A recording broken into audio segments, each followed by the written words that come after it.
Y'all know what time it is? It's Off the Hook, coming to you live from Inkopolis Square. Check it, here are the current regular battle stages.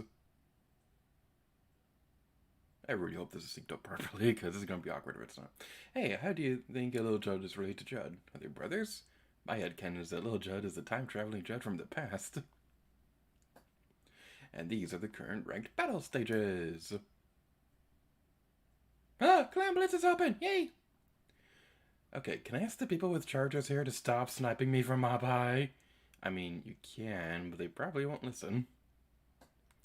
Here are the League battle stages. What are the 3 most embarrassing words in Inkling language? Splattered by a sprinkler. I don't think I've seen that one before. I cook salmonoids all day, but Mr. Grizz keeps crying about eggs or whatever. Pearl, did you even read the Grisco training manual? And that's all the time we've got. Until next time, don't get cooked, stay off the hook.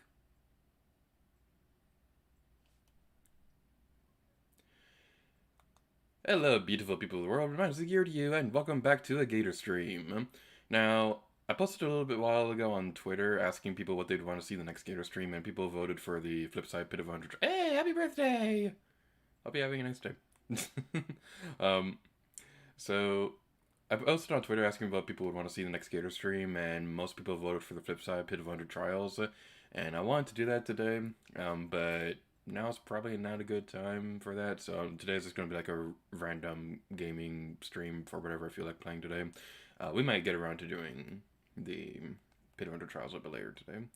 But as for right now, we're going to continue working on the hero replica weapons, so that's going to be pretty fun. This could technically be gathering footage for Let's Play anyway, because I'm going to be using hero replica footage for an eventual Splatoon 2 episode. I don't want to go into too much detail on that though, because I don't want to spoil things for the Let's Play. Alright. So for those of you who don't know what this is all about, this is basically this game's... the closest this game has to a post-game, basically.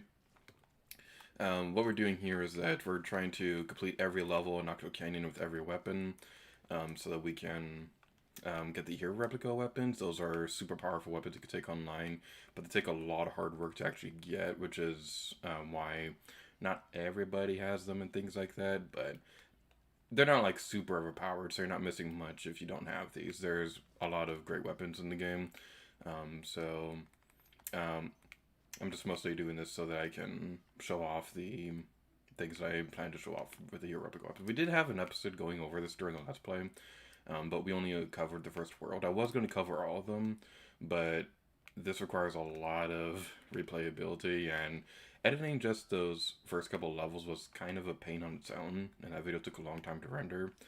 So I'm pretty glad that I decided not to do that. And one thing I was going to do was that I was going to have the replica weapon video footage shown off gradually over Splatfest episodes, but I decided against that because it took, when I was trying to edit it that way, it took focus away from the actual Splatfest itself. And there's already plenty to talk about with Splatfest on their own, so I didn't really need to tack on another subject to pad out those videos or anything like that. So since we're on the topic of the Let's Play anyway, I might as well go over what's taking so long with the next episodes. It's a bit of a long story and it involves a bunch of people, but I'm going to try to keep things vague out of respect for people involved. For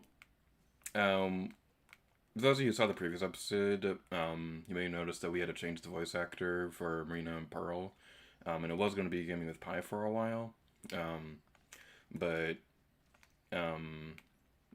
we decided not to do that because we were having a hard time lining up a good schedule that Gaming with Pi could record the footage, because he's a pretty busy guy. So we decided it'd probably be better to not do that. With that said, if he's interested in voice acting future Let's Plays, then he's more than welcome back on the channel at any point. It's just that now is probably not the best time for Splatfest footage. I was looking for another voice actor, and I did find one, but at the time of recording this, I still haven't been sent anything in terms of like actual narration or anything like that. So I don't know what's going on, but basically, I died. Basically, the reason why Splatfest videos have been taking so long is because it's mostly just stuff out of my control. And I've been thinking that if it is going to take a little while longer for the new voice actor to send footage, I might as well probably just do it myself and ask them to start on another episode just so I can get Splatfest episodes started up again. Because I would like to get these started by September, so we can wrap up the videos before the end of the year. So yeah, that's just a quick little update about that. I don't want to go into too much in detail about who the new voice actor is quite yet, because if things don't work out, then I don't want to say this person was going to voice the Splatfest, but it didn't work out in the end, because there's really no point in saying anything like that. But when the time comes, there will be an announcement on who's taking over the project. Now, the funny thing is about that is that, like, when I was deciding that I was going to ask up somebody to do voice acting for Marina and Pearl, the reason why I didn't want to do it was because I felt kind of weird doing it myself, because I'm not a voice. Oh, I died again. I'm doing very well in this area. I didn't want to do it myself because I'm not a voice actor, so I felt that somebody else would be better qualified for that, and that's a big reason why after what happened, why I asked Giving with Pi to take over the project instead. Big reason why, actually, it's a bit of a long story, but long story short, he's interested in voice acting, which is why I asked if he was okay with doing that. I was actually asking if he knew anybody who could do that, but he's a huge Splatoon fan, so that's a big reason why we're trying to do that. But again, the timing just wasn't right to make the continuous thing, so in the end, it was fun for the one episode, but if we do this again for another Let's Play, we'll probably have all the voice acting recorded before the Let's Play even starts, so that we can have a more consistent schedule.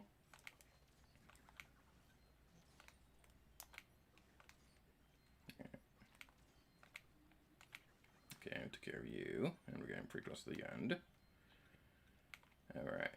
If anybody's in the stream chat, let me know how the audio bouncing is, and if the commentary is out of sync or anything like that.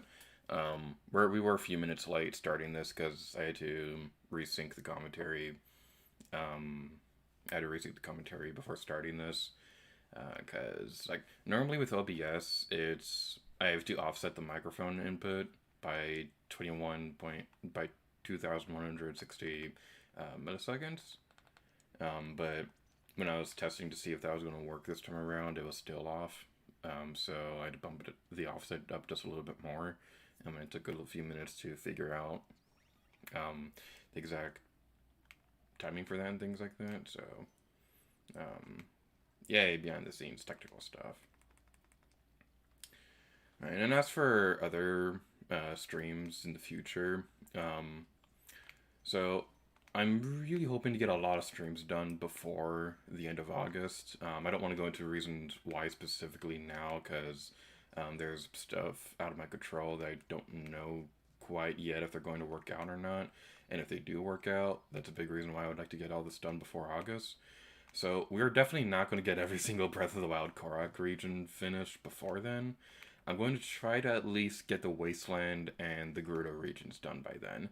Maybe the Akala region if we have enough time. But we'll definitely get the Gerudo region done by then. The Wasteland is a huge maybe, and Akala if we're lucky. But beyond that, I definitely would like to get the flip side, Pit of 100 Trials done by then. There's two other things like that in Super Mario that I could stream as well, but those are going to be saved for bonus episodes at the end of the Let's Play, so I don't feel the need to do them right now. What else is there? And on the collab channel, we have Paper Mario Sticker Star, and I don't want to make any promises, but I'm really hoping to get that done before the end of August. So that, like, we don't really have any current plans right now for other streamed projects on the collab channel. We might someday, but I don't know if we have any plans like that right now. But I would like to get Sticker Star done by then, because it just would be nice to get the game finished. Like, that game is weird, because, like, I've made my opinions on Sticker Star pretty clear, and a big reason why it was even a thing was because we made a promise that if we made it 200 subscribers within a certain amount of time, I'd stream the entirety of Sticker Star. So that's what the whole streaming thing is been about. And the thing about streamed projects, entire streamed playthroughs, is that I don't feel as motivated to do them as I do with Let's Plays, which is a big reason why I haven't gotten around to finishing Ocarina of Time 3D or anything like that. But with Paper Mario Sticker Star, that's one that I promised that I would finish on the channel. So that is something I would like to get done soon. I don't know when the next stream will be, but I'm kind of hoping that we can arrange it so that we can have as many people out with us as possible for the last couple ones. Because I've heard horror stories about World 5 in Sticker Star, and it's weird. World 4 was really, really good. Like, if Paper Mario Sticker Star had World 1 and 4 at the very beginning of the game, I think the reception of the game would be way more positive than it is now, because more people would be exposed to just the beginning of it, and I think that would have helped the game's image a bit more. But then you have World 2 and 3, which were both really, really terrible. And I've heard World 5 isn't that good. I don't know much about the final world, but if you hear a baby in the background, I apologize for that. My baby niece is in the other room. I'll probably mute the microphone if I hear her too much. And we got a new record, yeah. That's pretty interesting indeed. Alright. We're going to do the same pattern that we did before when we streamed Hero Replica Weapons on the channel. We're going to wrap up this level, and then after done with this, we're going to play a run of Salmon Run and maybe some Turf War Clan Blitz. And then we'll continue on with that for until I feel like I'm done with Splatoon, and then we'll move on to another game.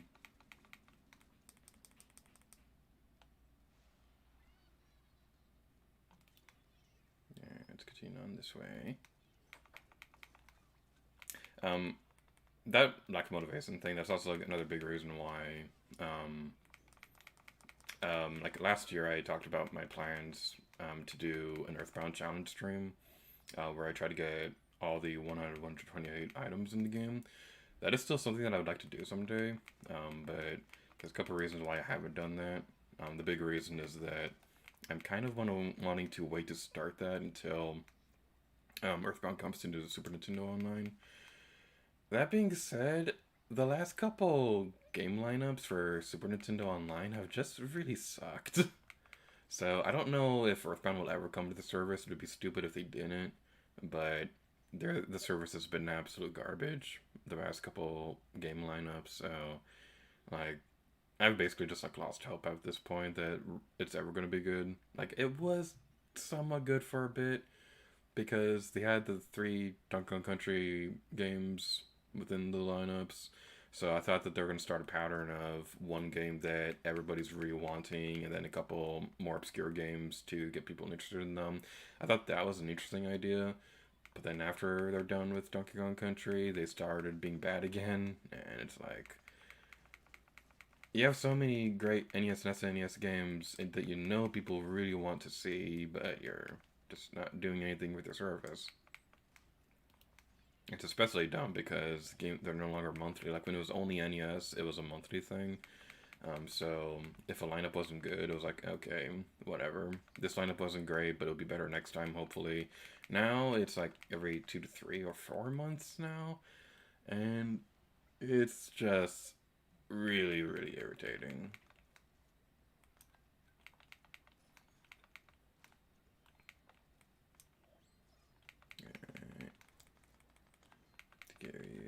Get back over here and face me like a man. Alright. Gonna cover up this area while we can.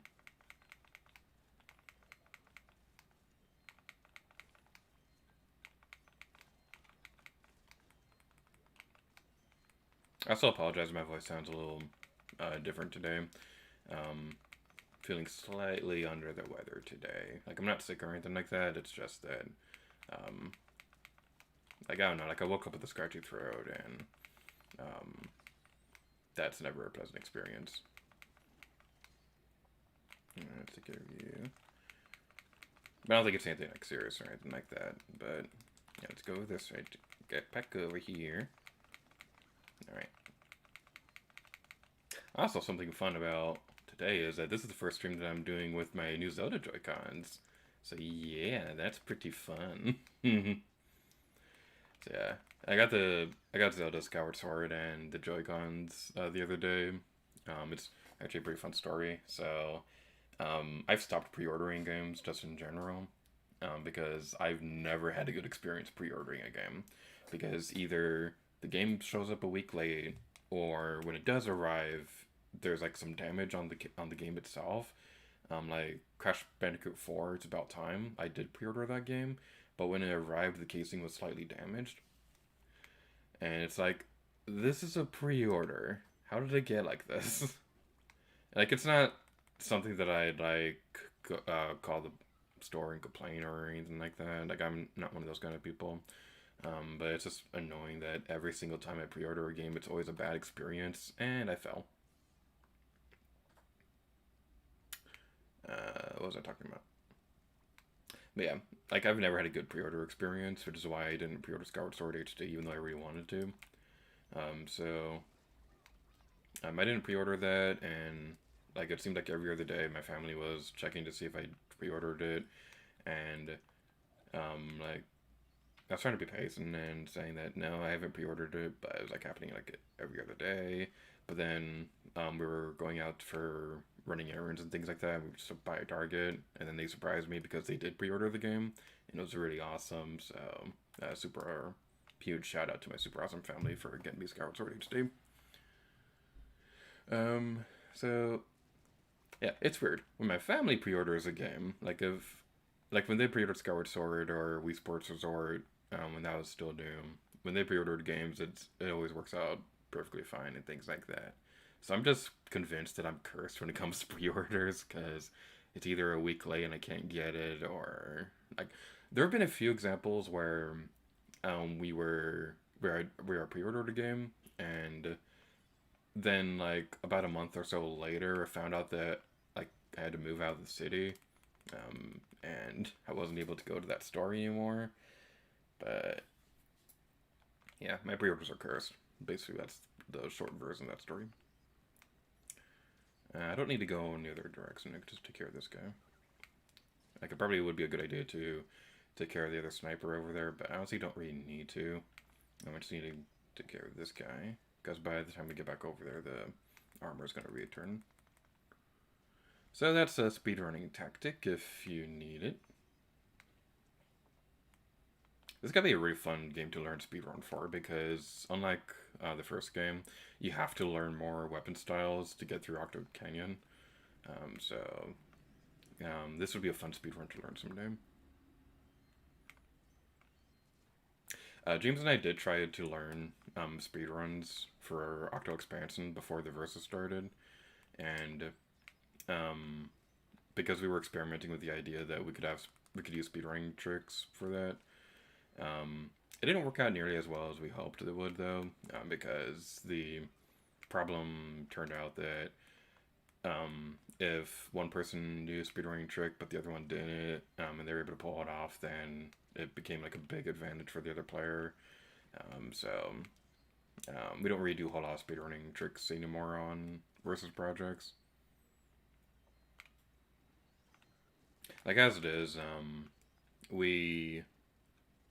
well, I shouldn't go into too much detail, but this project has already been announced, so probably want her to talk about it a little bit. Like if you want an example, we've announced recently that Super Mario Sunshine Versus is going to be a thing, and I'm trying to remember if we said who's going to be in it. Yeah, we did. Gregor was going to be, and I had agreed that if we know a shortcut through a level, that's fine. But like actual speedrunning tricks and things like that, no, those are off limits. There's a lot of really good speedrun tricks in Sunshine as well. So if we did like an actual speedrun versus or anything like that, Sunshine would be an interesting one. It's just that we're not speedrunners, so it'd be really one-sided if those kind of tricks were allowed. because I'm sure Grippers Gaming knows a few speedrun tricks in that game that I don't know, and I know a few of them as well. But yeah, that's a big reason why speedruns are off limits on versus projects going forward. Like as it is, if we did have that allowed, and we did a Link's Awakening versus at some point, um, that versus would literally be over in like an episode. What the heck was that? Okay. Sorry about that. My game audio on my capture card, um, it cut out for a second, and I got worried that something was going off my computer. Everything seems to be working, so we're good. Yeah, Link's Awakening. I know a speedrun trick in that game that can literally let me finish it in like less than 10 minutes. So if speedrun tricks were allowed, then like it'd literally be over in an episode. So that's why we're not doing that. Same with Tomb Raider Legend. If we did it versus that one, then we couldn't finish it in like 2 episodes because I know a lot of really good speedrun tricks in that game. And I fell.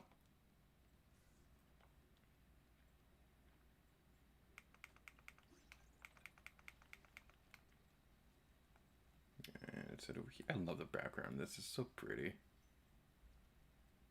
It's like Splatoon 2 is already gorgeous enough, and I stand by my opinion that this is one of the best looking Switch games ever.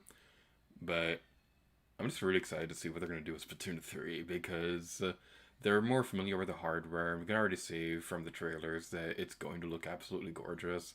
So I'm very excited to see how Splatoon 3 is going to turn out.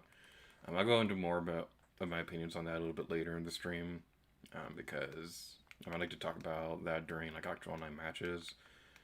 But as for right now, I'm going to continue on over here, and I'm going to mute my microphone because I hear my baby niece in the background.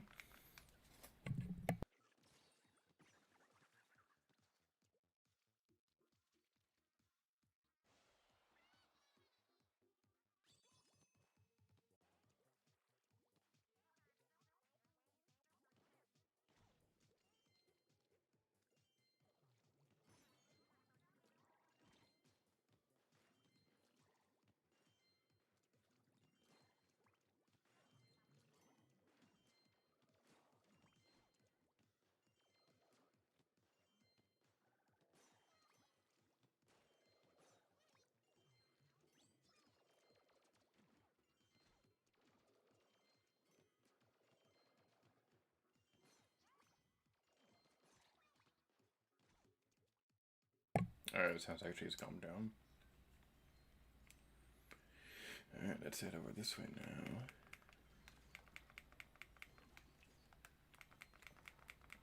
Take care of you and go over this way.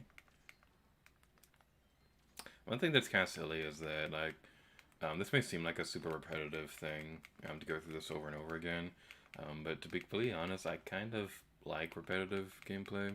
Something about it is kind of soothing to me, but that's a big reason why I kind of like going for hero replica weapons.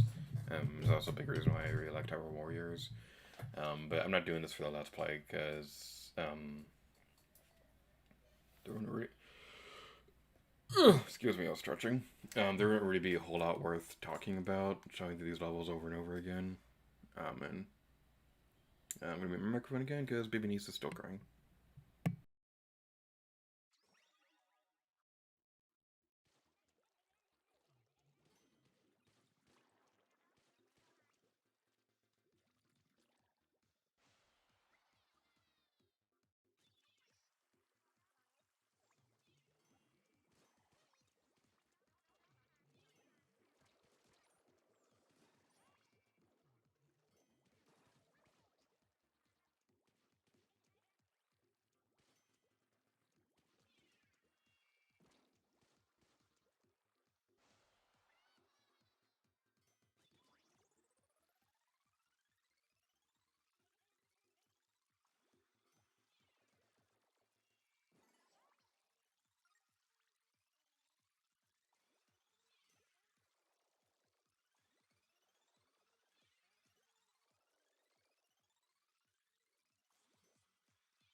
It's amazing how much better my gameplay can be when I stop talking. That's actually a pretty smooth playthrough of that, so I'm pretty happy with how that turned out. Let's take care of you. You can go away, good sir.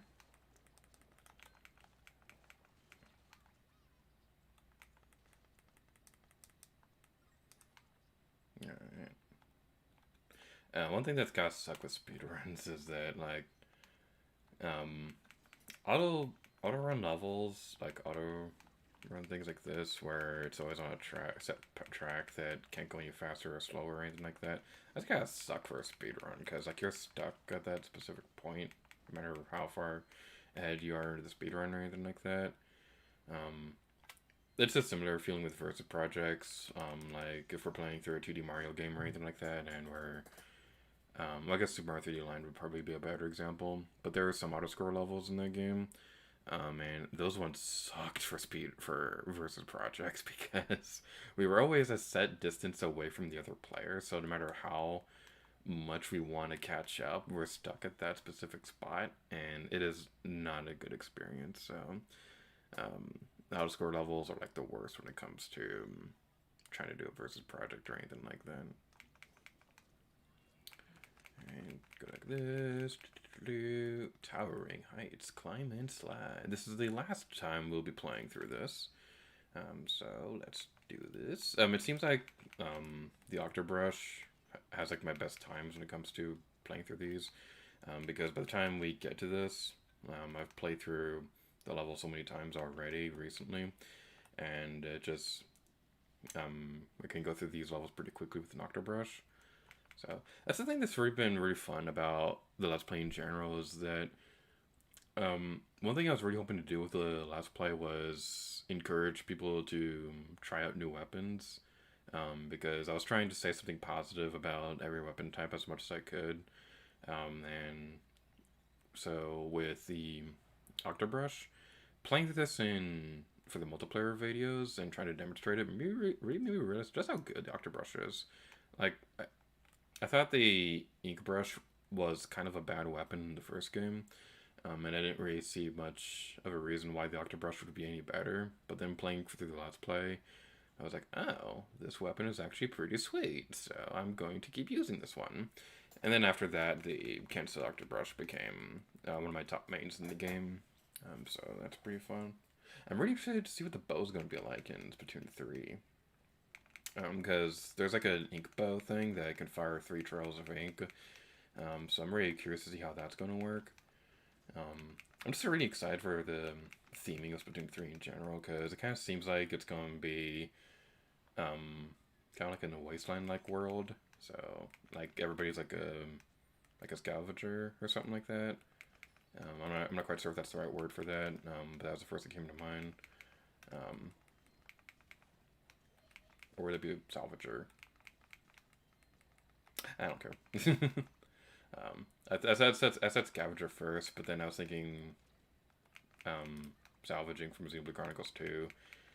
So that was my train of thought on that, and that's pretty interesting if I do say so myself. I'm going to carry you. You can be destroyed any day now. That would be very much appreciated. I greatly appreciate when you're no longer annoying me. Alright. Let's wait for you. These guys have a really cool design, by the way. Splatoon in general just has a really great character design. And I'm really excited to see how they're going to go with Splatoon 3.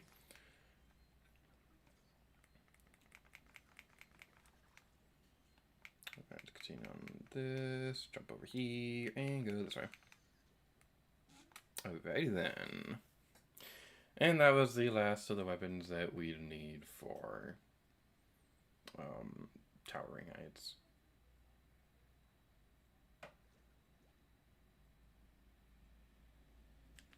Thanks to your efforts, I've got all the data I need for this location.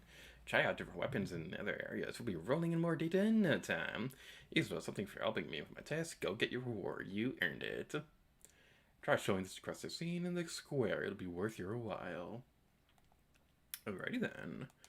So how many more do we need? Excuse me. How many more do we need? We're getting pretty close to the end. Alright, that's pretty cool.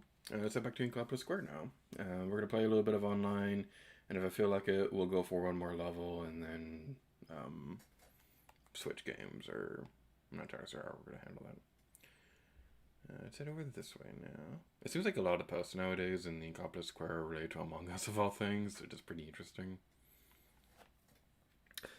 One thing you can usually count on in Splatoon is that throughout June, like a good 80% of the posts or something like that involves Pride Month or anything or something like that, which is always fun. It seems like Splatoon is pretty popular with Pride Month and things like that because I see a lot of artists and things like that celebrate Splatoon during June, and that's pretty interesting.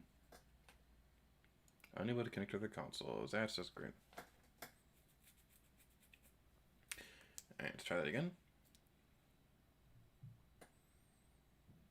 Looking for a crew. Yay, we did the thing. Costco pizza.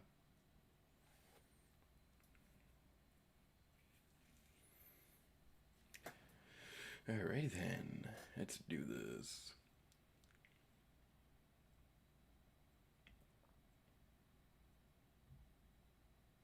Spawning grounds.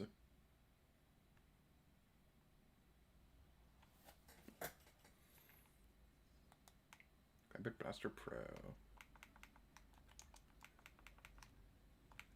So one thing that I really want to try to get better at doing when starting 7-run matches is I really want to get better at inking the walls. Because I noticed that a lot of my deaths towards the beginning of matches usually involve me getting trapped in a corner. And I'd be safe if I inked the walls more. So that's something that I would like to try to get a little bit better at.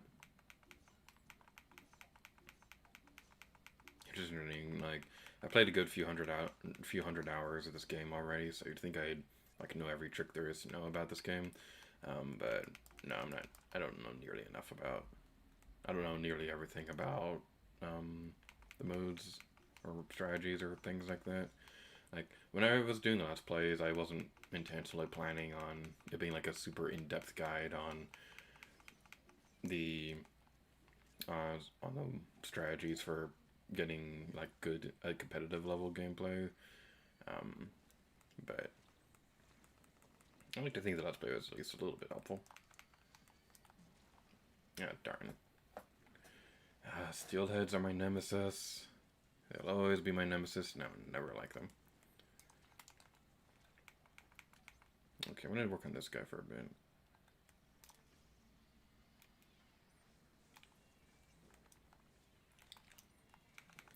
Oh, darn. Couldn't make up my mind on whether I wanted to go back. No. Yay, we're good now. I'm gonna stay back and help this person.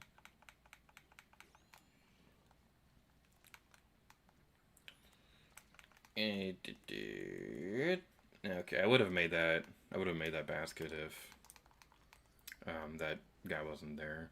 So. Gluga dualies. I don't think I've used these ones in a while. This is what I love about Summon Run is that it lets you experiment with weapons you don't really use too often. Like I'm probably not going to use. I'm probably never going to choose a Gluga dualie over the Dark Tetra dualies because that's my personal main. But it's fun to experiment with weapon class I'm not going to be using too often. It is going to be weird though trying to get used to not having as many dodges as I can with the Dark Tetra dualie.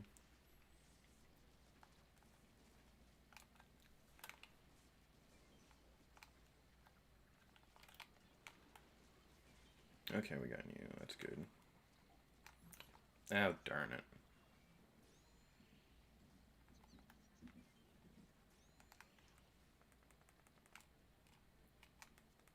Okay, somebody got splatted off over there, so I'm gonna... No, they're good. Eep! Eep! Eep. That was the most sincere eep in the world. Thank you. Alright. Okay, there's another steel deal over there. I'm gonna hunt him out before I go back for more eggs. Or I can get splatted by a Quahawk. That's always a very pleasant experience. It's one of my personal favorite pastimes in the world of Splatoon, is getting eaten by one of those jerks. Gotta save you. I keep thinking you have a blaster, and I don't have a blaster! So I'm like mashing the button instead of holding it down. It's been a little while since I've played Salmon Run. Okay, we made it in time. That's good. Whew. Alright. Come to Papa Little Eggs, now bring me more. Dapple Doolies. Alright, so we didn't really get a whole lot of tide changes this time around, but we are getting an event in this last one. It's the mothership, of course. And I don't have the stingray, so that's not gonna be very. That's not gonna be very good. Hopefully, the person who has a stingray knows that you can use that to fire a laser at it to drop like a bunch of golden eggs. Because when this game, for like the good first year or so, now a lot of people already knew that trick. And I still come across people every now and then who don't know you can do that. Probably newcomers, because like the thing about this is I didn't even realize this until today. Is that Salmon Run kind of has like an awful tutorial. It doesn't really teach you a whole lot of good strategies on how to deal with some of these events. I don't have an egg. It doesn't really give you a whole lot of good strategies on dealing with hordes of enemies or things you can do against mothership and things like that. So I hope if Splatoon 3 has anything like this, I really hope that the tutorial is just a little bit better. Like maybe they can update it over time to take into consideration some new strategies people find. That's what I'd personally want to try to do if I were to make an online game like this, is to gradually update tutorials over time to take into consideration strategies people find. Because the thing with online games is that you can't possibly anticipate every single strategy that players are going to be able to come up with before your game launches, which is why a whole lot of online games have test fires and things like that. We did it! Yay! Victory screech! We did it! Yay! It is super awesome and amazing and stuff. Oh yeah. We'll play another round. Why not? And we got 68 golden eggs, 4 too many. The Octoling girls, Victor animation, the dualies are so cute. Alright.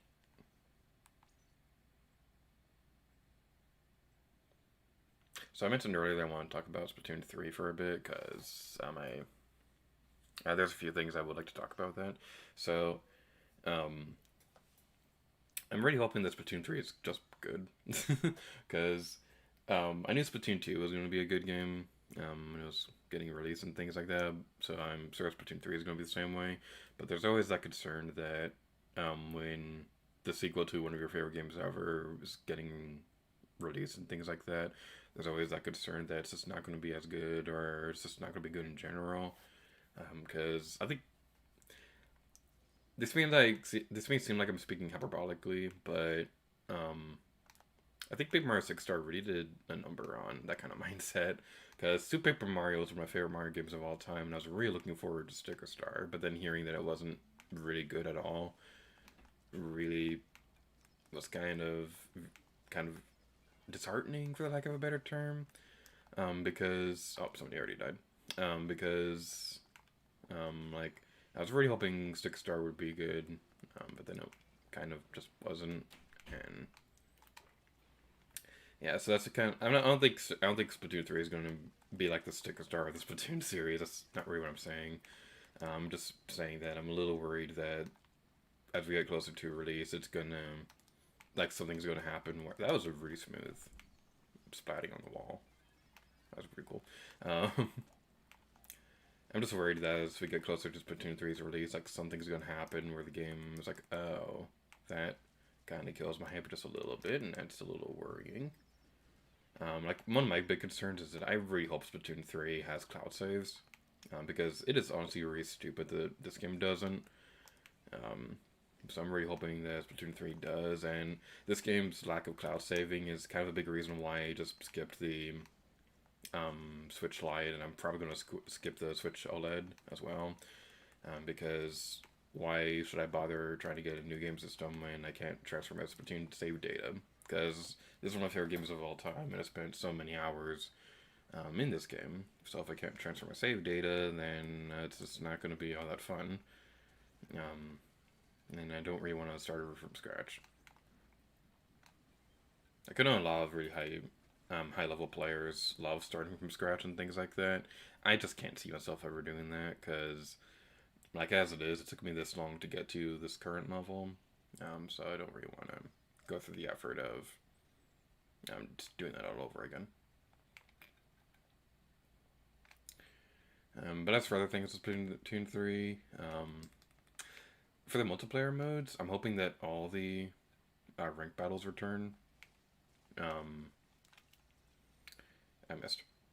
I mean, I'm really hoping all the rank battles return. Like, even tower control. Like, as much as I don't like tower control, it's a part of Splatoon, and there are people who do like it. Um, like, it's much better in this game than it was in the first game. So if they're able to continuously try to make it better, then it might someday become a mode that I would actually really enjoy. But a big reason why I'm really hoping all the rank battle modes return is that I really love Clan Blitz. So it'd kind of stink if they introduced that in this game, but then it didn't return in the third one. One thing that I could see them doing is I could see them just like not having any of the rank battles return at all and have a whole new set of them to try and incentivize people to play between the two games. I don't know why I had trouble saying that a moment ago.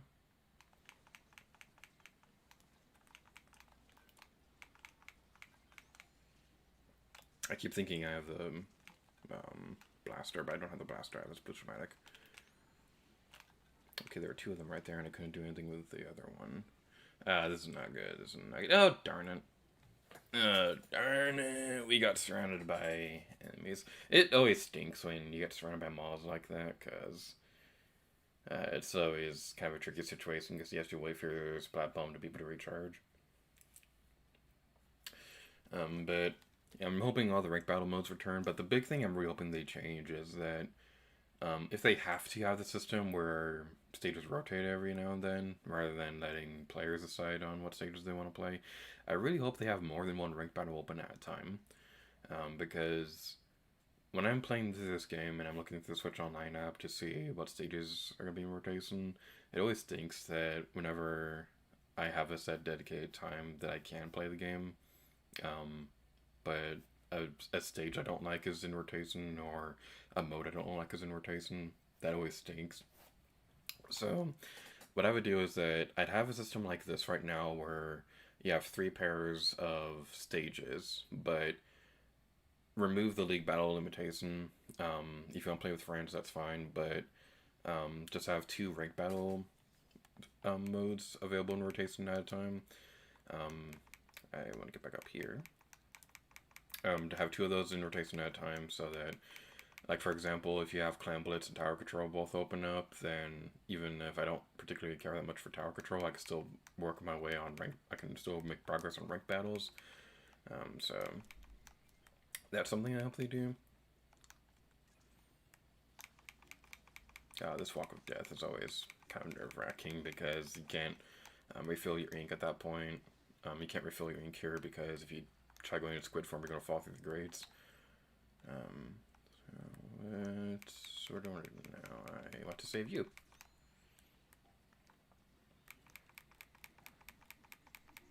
I am not good with blaster weapons.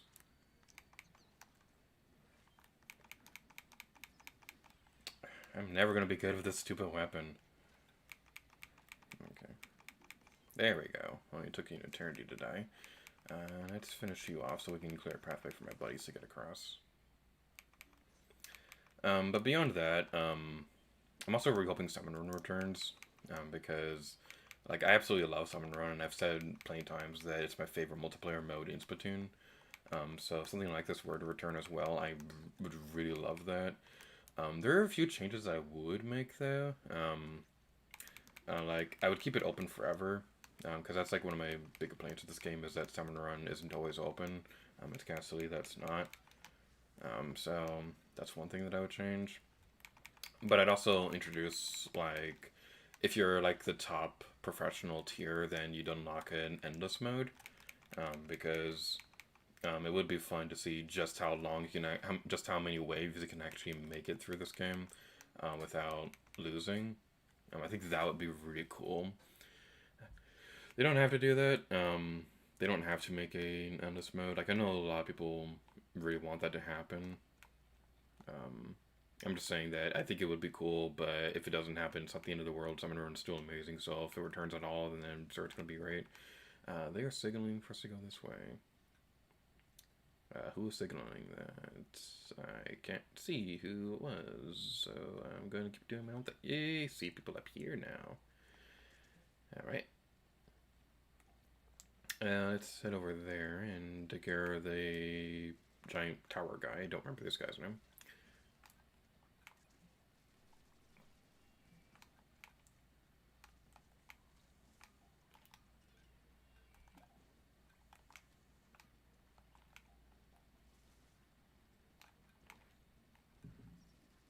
Alright.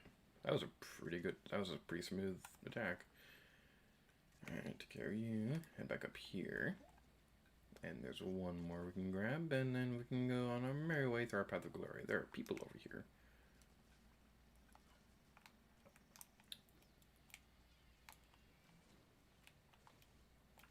The stupid thing bumped me. Okay, I'm gonna go save you while I can. I probably could have stayed down there and take care of this guy. Oh, we should be fine because we just reached the time limit. I thought I had a spot bomb. Okay. As long as we can stay alive, we should be okay. As long as we stay alive, we should be okay.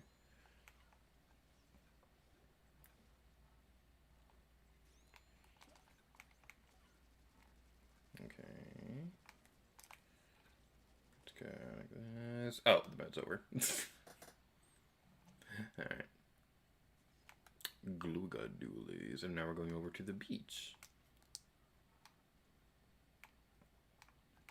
I see some people still wondering how you can know when the beach is going to be coming in.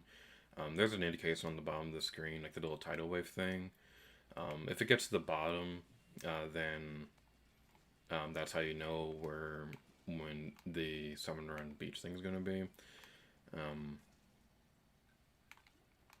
On the Polaris stage, it can be a little bit hard to know which way to go when the beach is there because it's a giant square thing. I should activate this. Let's do. Ow. Why did I do that? Why did I fly right into the Stinger Blast? I literally could have flown anywhere, and I chose to fly in literally the worst way possible. That was a really bad decision on my part. Let's do that. What to do now? Okay, I was trying to hoping. Stupid Kohawk, go away. You're not invited to my birthday party. You're not even invited to Thanksgiving. Thank you.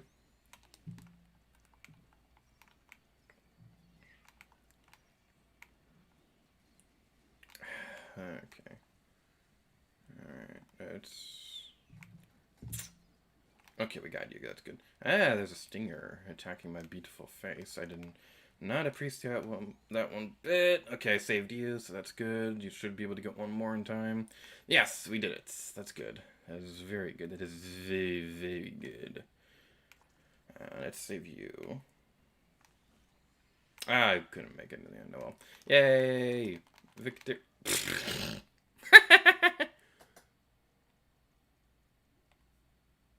Oh, I couldn't be part of the squid party at the end. Oh well. I want to keep going with Summon Run, honestly. Like, I probably should be making your replica weapon progress, but I just want to keep going with Summon Run, because I love this mode.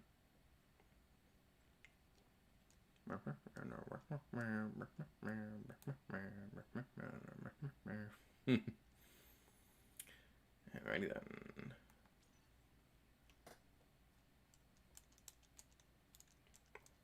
Looking for a crew. ... You cannot forget the ... Risk of Vimo. Meow.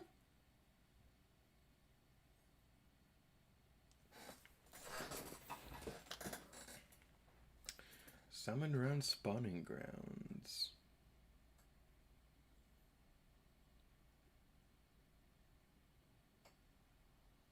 Another thing that I would change about Salmon Run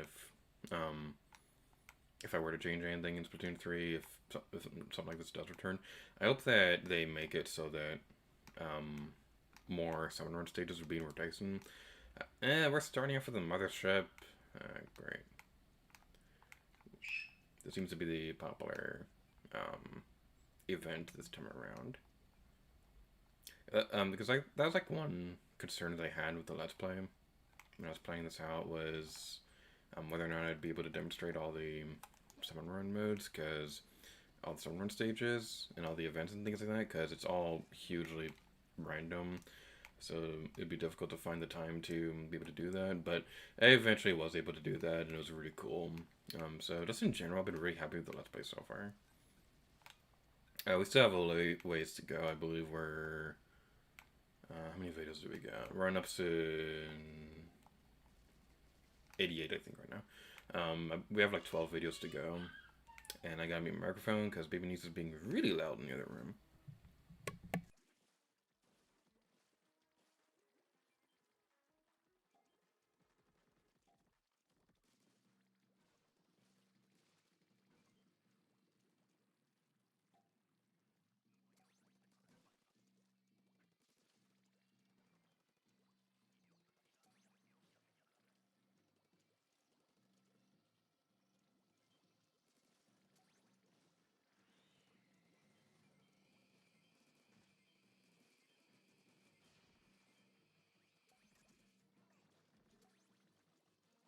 It's always very nice seeing people who know that trick.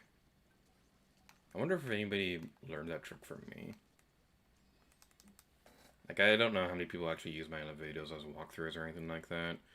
My mindset when I'm doing the walkthrough strategy is that I want to make a walkthrough that I'd follow along. So every now and then I do use my own videos as a walkthrough if I'm replaying through a game. But like I am curious to see how many people use my videos like that. Let's wait back here. I'm going to lure one of the steel eels away from everyone else so that you can take care of that. Alright, let's loop back around, and yeah, that strategy worked out beautifully. Alrighty then.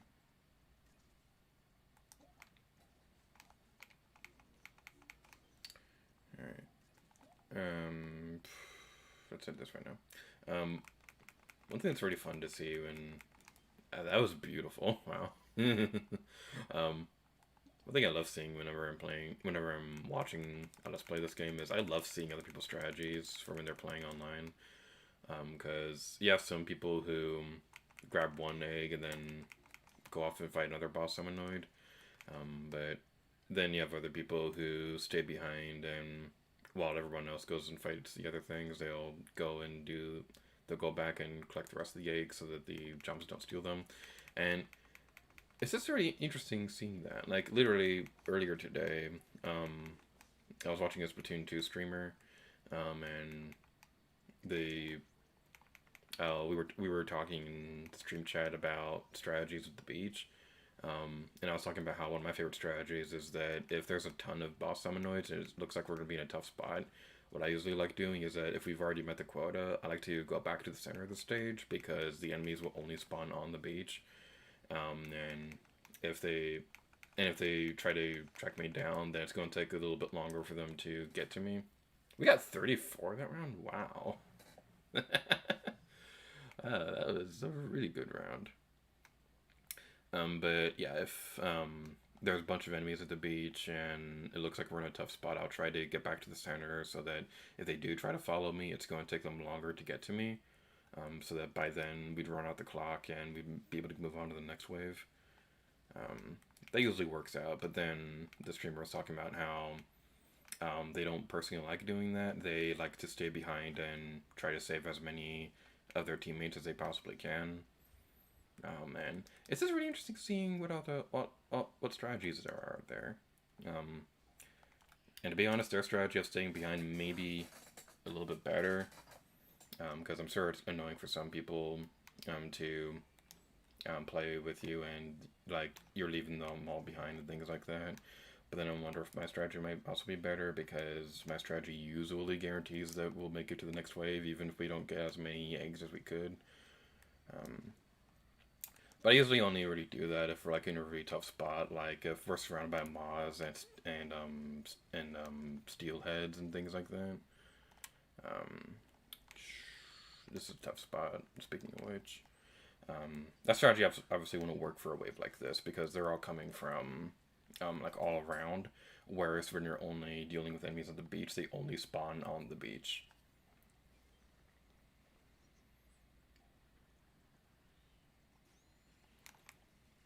Alright, yeah, we're definitely having enough in time.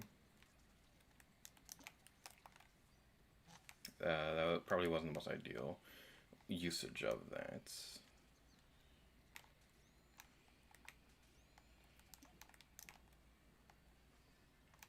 Oh yeah, Dino Wave clear, oh yeah. We did, oh yeah, yeah, yeah. 82 power ranks, that was beautiful!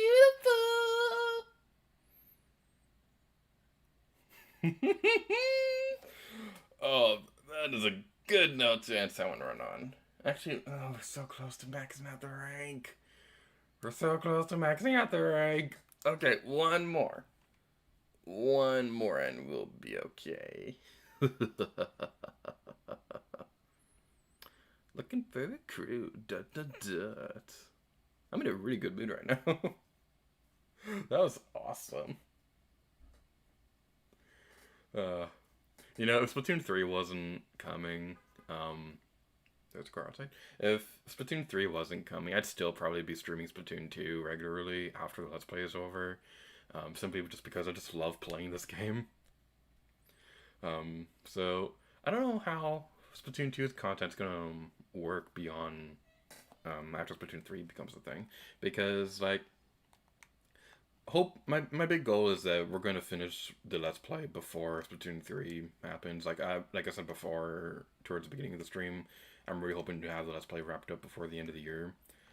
It's just that there's a lot of things out of my control that's kind of kept that from happening. Where the boss summon went. Looks like everyone's going this way. Let's head over here, and yeah. Wow, that was really smooth. There's nobody down there. It's always awkward when you don't know where the bosses are coming from. Whew. Alright. There's a stinger over there, so let's go take care of you. Alright then.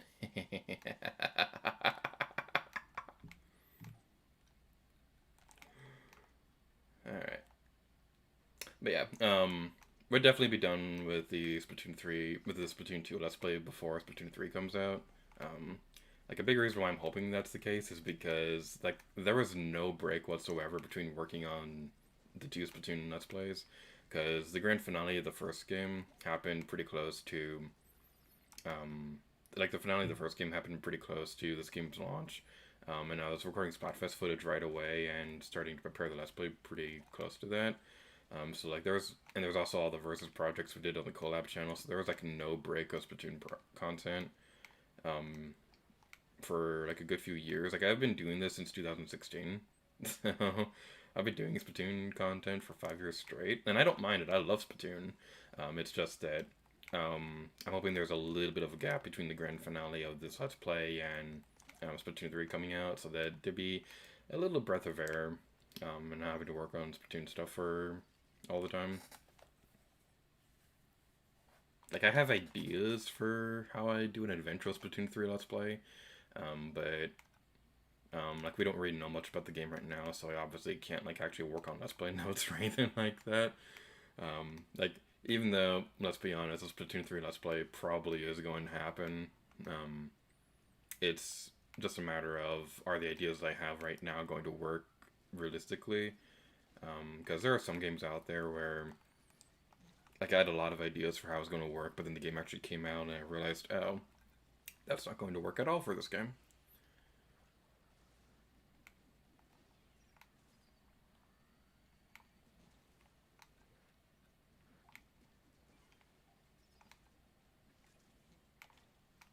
Eep! Darn, I should have used the splashdown. I don't like using splashdowns until wave 3. Oh, thank you. I don't like using splashdowns until the final wave when we're in a desperate spot. Um, and also, I don't like using it when it's just me on my own, because if I get splatted by myself, then there's a higher chance that somebody will be able to revive me. Whereas if we're all grouped together and we're all getting splatted, then that would be a good time to start using it. And there's also the fact that it doesn't protect you from enemy ink. So if I were to try to use it to save myself, it won't work because the summon ink would still splat me. Okay. Alright. We'll definitely make it. I hate your stupid face. Get away from me. Okay. I got splat a lot during that round. But we went the quota anyway, so we're good. I just need to stay alive. Yay! I was hoping I could get revenge on you. I didn't even get a chance to save my buddy. Oh well.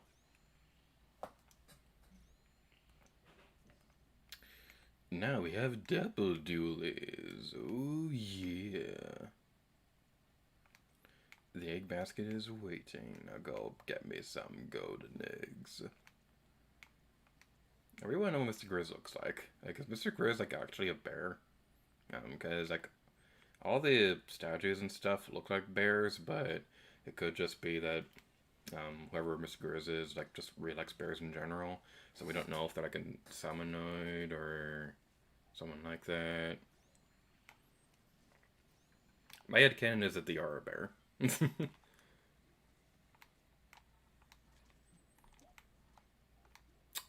Okay. You are bothering me, so I'm going to destroy you. Best villain dialogue of all time. Okay, real talk, I gotta say. There's a moment in Star Wars that bothers me so much, and I think people can already see where I'm going with this. Um, so before I say this, I'd just like to say I loved Rise of Skywalker. I really liked that movie. I thought it introduced a lot of interesting ideas for Star Wars as a whole that do make sense within the lore. But it also has, like, one of the most poorly written things of dialogue in the entire series. So, there's not really anything in the movies that explain how. I guess spoilers for those who haven't watched this movie. There isn't really a whole lot of in-movie explanations for how Palpatine returned. So towards the beginning of the movie, they literally say somehow Palpatine has returned. They don't explain how or give any theories or anything like that. They're just like, they just say that and they're all like, okay, cool, he's returned. We got to go kill him again. So like, that's like honestly like one of the worst lines in Star Wars history. And the actual explanation makes a whole lot of sense because it explains. Oh, somebody won power eggs. Yeah. All of our victory animations have been with the dually animation. It's just so cute. That the in lore explanation for how Palpatine returned was that Snoke was an attempt at making Palpatine clones because it's a lot harder to clone a Force user than it is to clone a regular person. And it would already been established in the prequel trilogy that Palpatine was like obsessed with clones. Aww! That's cute. Somebody drew a thing saying "Got an Among Us plushie" and it squeaks apparently. That's actually really cute. Oh, are you the same person? Yeah, you are. Yay! Alright, what does anybody else say? I'm a little nervous to look at these because I don't know ahead of time what people are going to say. Why, thank you. Alright. More Among Us stuff. What do you say? Spawn camping. I think I'm good for now. Splatoon 3 story mode. Let's go back into Octo Canyon. I don't really feel like going doing Turf War Clan Blitz or anything. But yeah. The only line in Star Wars I can think of off the top of my head that I don't like even more, and this is something I got to get off my chest.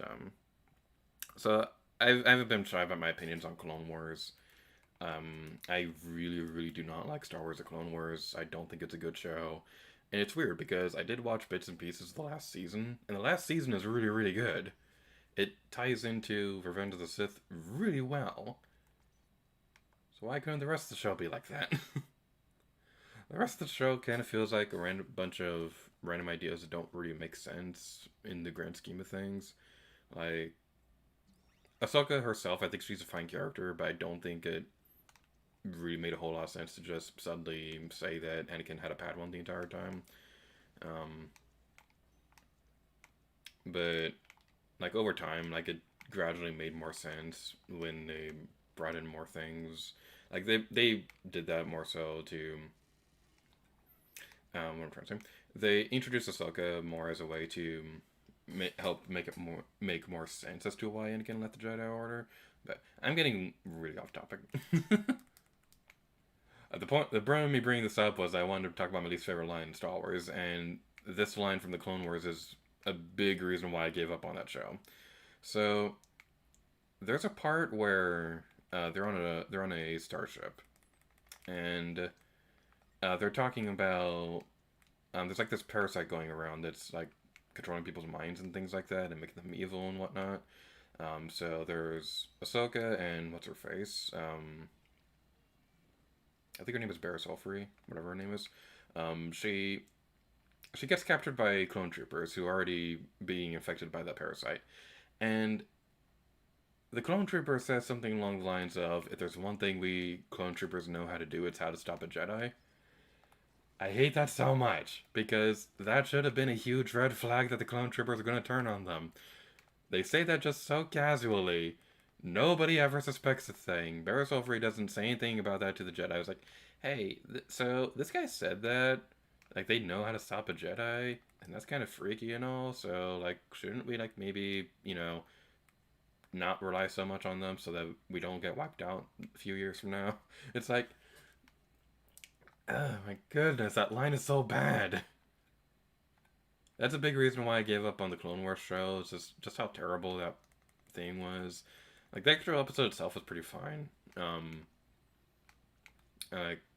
It's just that part drove me crazy. I tried watching the show again recently, and I just couldn't get past the first season. Like, I've heard people say that it gets better in season 2, but I don't want to wait a whole season for it to get good. But then at the same time, on the flip side of that, one of my personal favorite shows, Parks and Recreation. That show really does not get good until like the second season as well. So maybe I should try Clone Wars again. I don't know. Seems like a running trend with TV shows like that where the first season is just kind of iffy, and then it gets really good in the second season. Like with Parks and Recreation specifically, we could tell that they're still trying to get used to their characters and trying to figure out how to make a show about government stuff entertaining.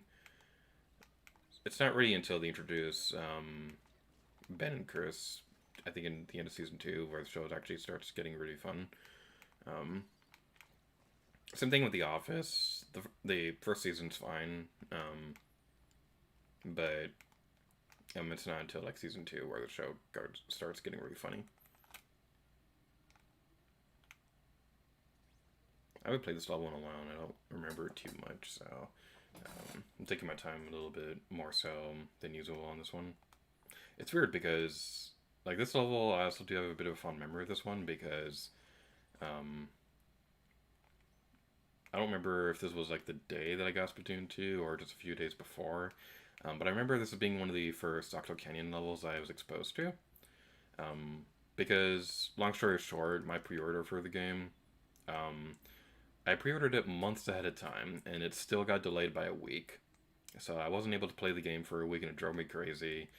And to pass the time and to keep myself from looking up Splatoon 2 spoilers, I started playing notes. I started writing notes for Breath of the Wild. Started writing my notes for that Let's Play. And so I was over at a friend's house, and we were just talking about Splatoon stuff. And so when I got to his house, he was already playing this level in Octo Canyon, and we were going to start playing games after he was done with this level. So this is like one of the first levels in Octo Canyon that I got exposed to, and it was pretty fun. Thankfully, he didn't spoil anything like the bosses or the final boss or excuse me, or like the fact that a whole new weapon type was going to be introduced in Octo Canyon. So I really do appreciate that he didn't spoil anything like that. Even if I was kind of hoping not to see any gameplay of Octo Canyon before I got to play it for myself. There's a key over there I need to get to. These giant industrial creatures are so cute. I love them so much. They're so adorable. Alright. Over there. I'm gonna wait for you to come back over here. Come back here, little squeegee. It was a cute little squeegee. It was a cute little squeegee. Squeegee. Squeegee. Hello. Over here. Come on, there's 3 of you and they're no... Okay, there we go. Oh, they're just so cute. I love these things. I really want a plushie of a squeegee. Oh, they're just so cute. They're like a little catfish, but they clean stuff and they're so cute. Oh, they're adorable and I love them so much and I really wish they had a plushie. I really want a plushie of a squeegee. almost 6 minutes and it's a new record. How much did I suck last time trying to do this?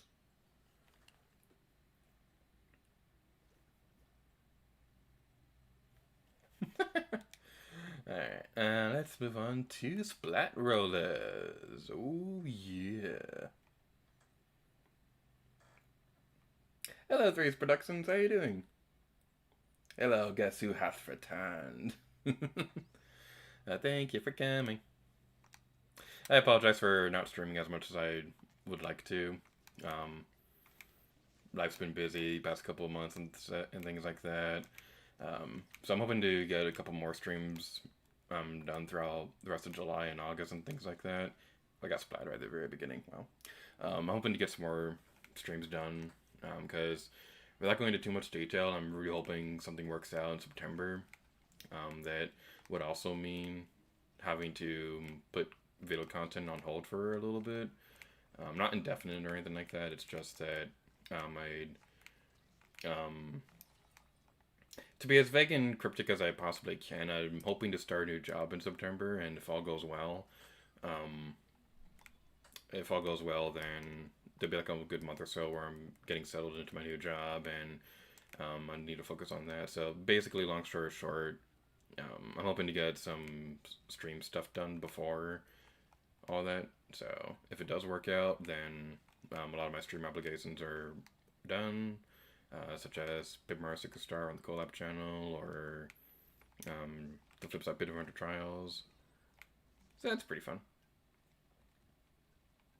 I guess I should also take this time to also mention something big I'm doing in August.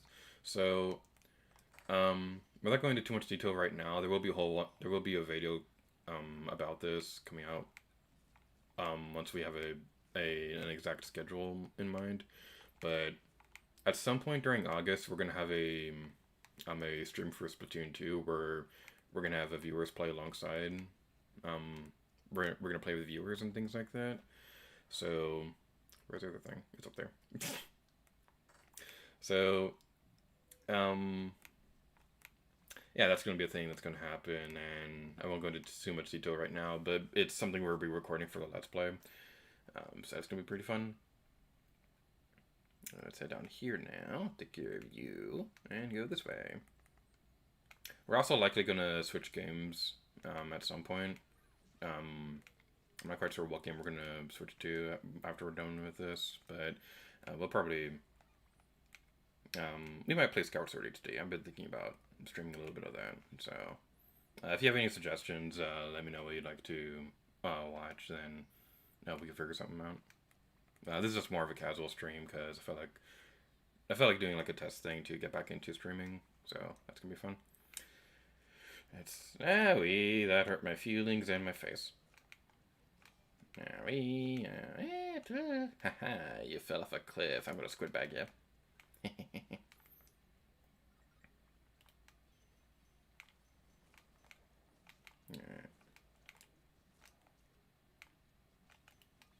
I don't need to take care of that guy. If you hear a baby in the background, I apologize. My baby niece has kind of been off and on crying all day.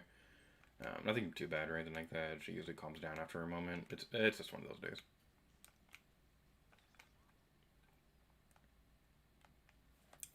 And let's head over this way now.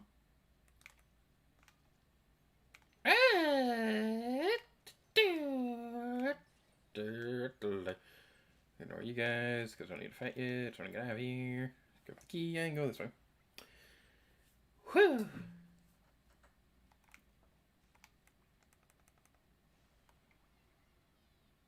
I really do like how this level lets you kind of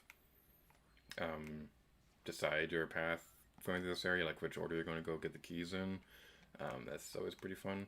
On one hand, that would be cool for them to try and do more in Splatoon 3, but on the other hand, I kind of hope they don't do that because that'd make an eventual Let's Play a little bit more complicated to record and things like that, and like, I don't know, like, it's weird.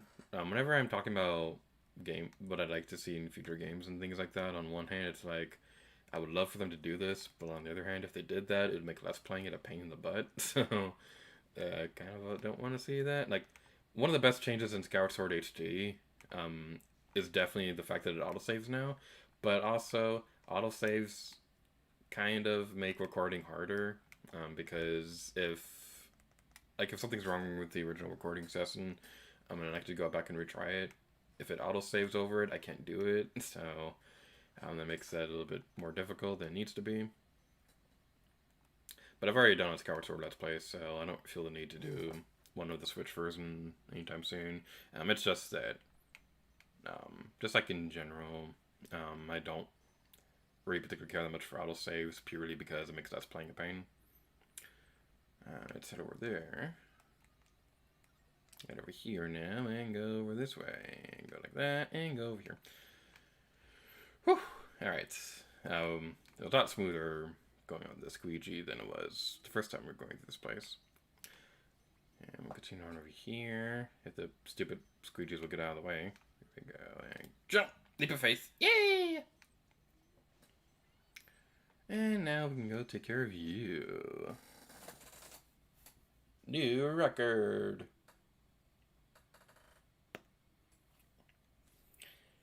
Alrighty then.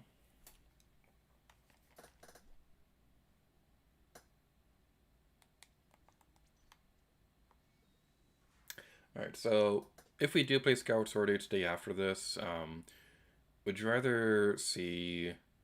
actually, I think I could post a thing like this on the stream chat.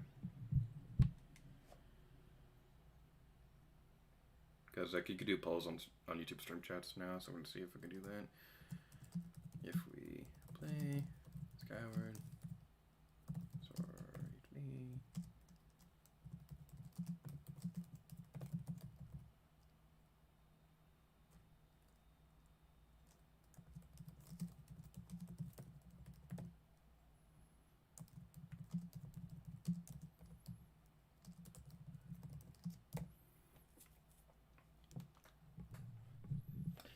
Alright.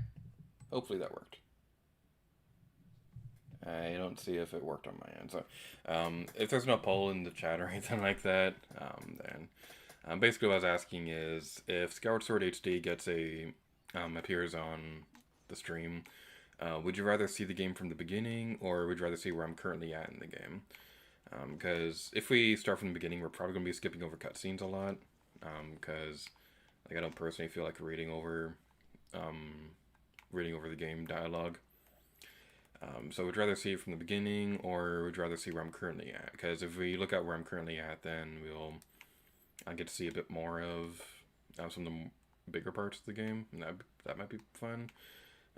We obviously won't go into story spoilers or anything like that. Just wondering, like, what we might do is that we might start with where I'm currently at on my own personal playthrough, but then we'll move over to starting a new playthrough from scratch. So I'm not quite sure how we're gonna do that. I'm not quite sure if we're gonna do Skyward Sword during this stream anyway. All right, take care of you. Alright, I'm gonna mute my microphone for a moment because baby needs to make a noise.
Alright, I think just calm down now.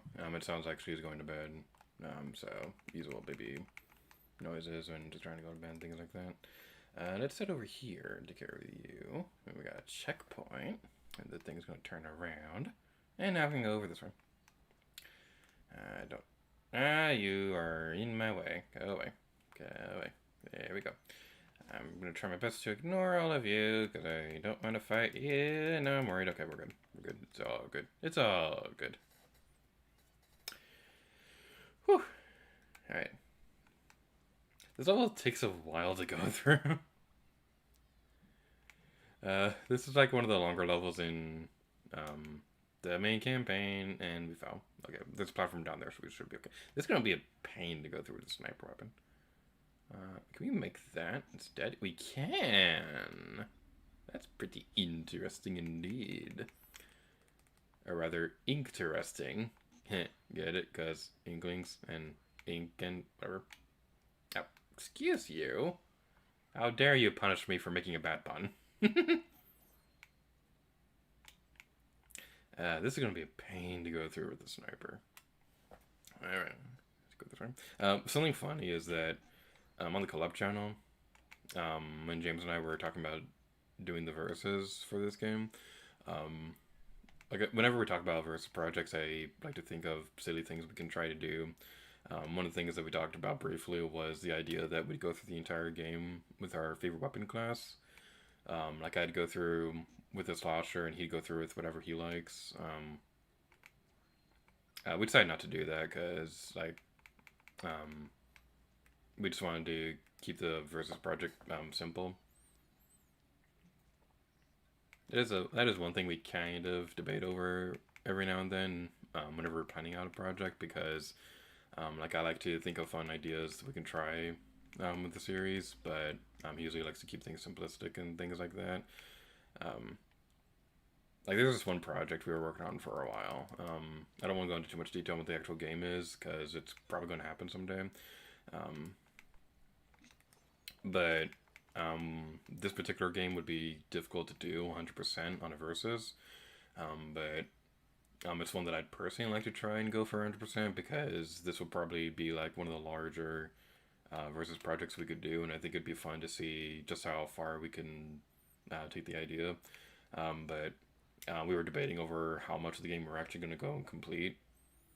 Like if we're going to go for 100% completion or if we're just going for story progress. Because if we're only going for story progress, then it would be a very short series. But the game is known for being big, so I thought it would be way more fun to try and go for 100% completion. We eventually reached a compromise on that, and we found a good middle ground between going only for story and going for 100%. So that's a fun thing about figuring out how to handle projects like that. Because like not just with James, but also with Green Clippers Gaming and Pan Carmen, whenever we're trying to figure out a project like that, we'll always have different ideas on how to go about it, and it's kind of like a MythBusters dynamic where we'll have two very different ideas on how to go.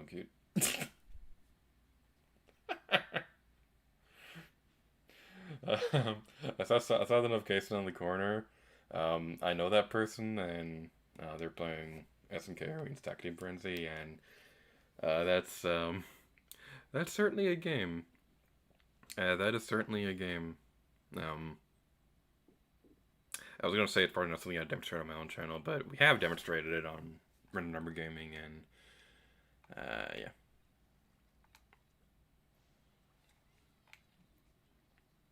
Basically, imagine like Dead or Alive, but it's a bit more cutesy and stuff.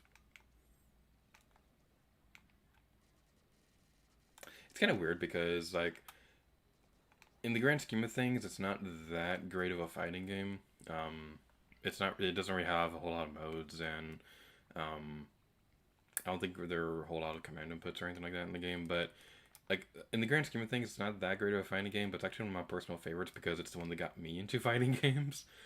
Because the only one that I played for the longest time was Super Smash Brothers. Like I did play other ones here and there. Like um, I played one of the Tekken games at a Pizza Hut a long time ago, but um, I didn't really like it that much because I was a dumb little kid who didn't understand how command inputs worked, and the guy that I was playing with, I think he was a teenager who was really into the Tekken games, and that completely destroyed me, and I was like, okay, I don't understand how this game works, so I'm not going to play it again. But yeah, with other fighting games, I've gotten more into Dead or Alive 5 and 6 and Soul Calibur 6 recently, and they're pretty fun games. I will say I don't like how Dead or Alive 6 handles unlocking outfits, though, because you do the usual process that you would do in Dead or Alive 5 to unlock a costume, but now it's random, and there's a lot more of them to go through. So basically, imagine going through Smash Brothers Classic mode, and you have to like manually unlock every character's alternate costumes. So you finish the classic mode with Zelda, and from the beginning of the game, she only has her first two alternate costumes. So the rest of the six have to be unlocked by going through classic mode. But the problem with that is that when you go through there, it's random which one's going to be unlocked. So if there's one specific one you really like, you have to go through classic mode again for the chance to unlock it. I don't like that system in Dead or Alive 6. It's really obnoxious. Like, there's one specific one that I'm trying to unlock for Le Fang. She's my favorite character in the game. There's one specific outfit I'm trying to unlock for Le Fang, and it's my personal favorite. It's the really cute black dress. But it's kind of a pain to unlock because it's one of the ones that you unlock randomly through going through her arcade modes and things like that, so it's not really that fun. I think in the grand scheme of things, I think I like Dead or Alive 5 more, but 6 is pretty good too. Again, these are probably not games that I might show. I say that, but we have uploaded Dead or Alive 5 and 6 videos on the channel. I've been doing this for 9 years. It's hard to keep track of everything I've done on the channel. Like, really hard to believe that we're getting close to 10 years on the channel now.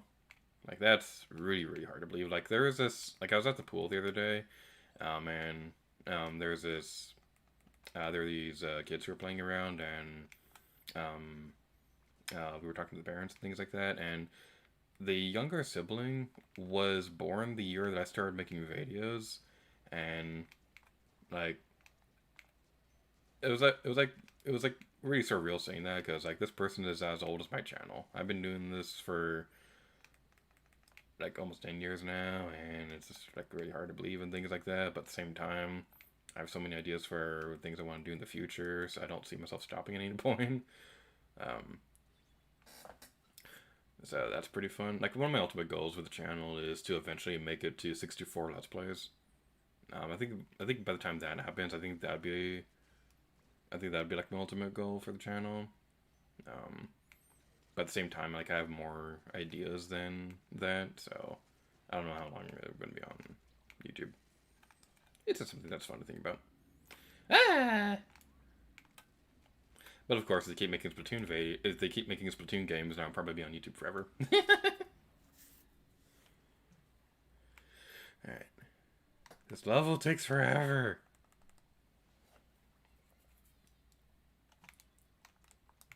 Well, thankfully this area will go by a lot faster. Because we don't have to do this with a sniper weapon.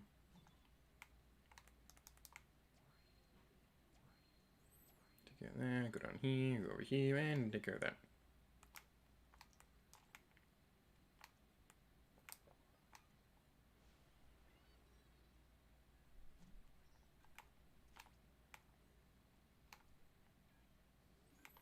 Alright, we're definitely not going to break the record this time around. But beyond this, we don't have a whole lot more weapons to go through. But at the same time, we've also been playing through this stage for a little while, so I think we might switch over to Salmon Run for a bit after we're done with this round.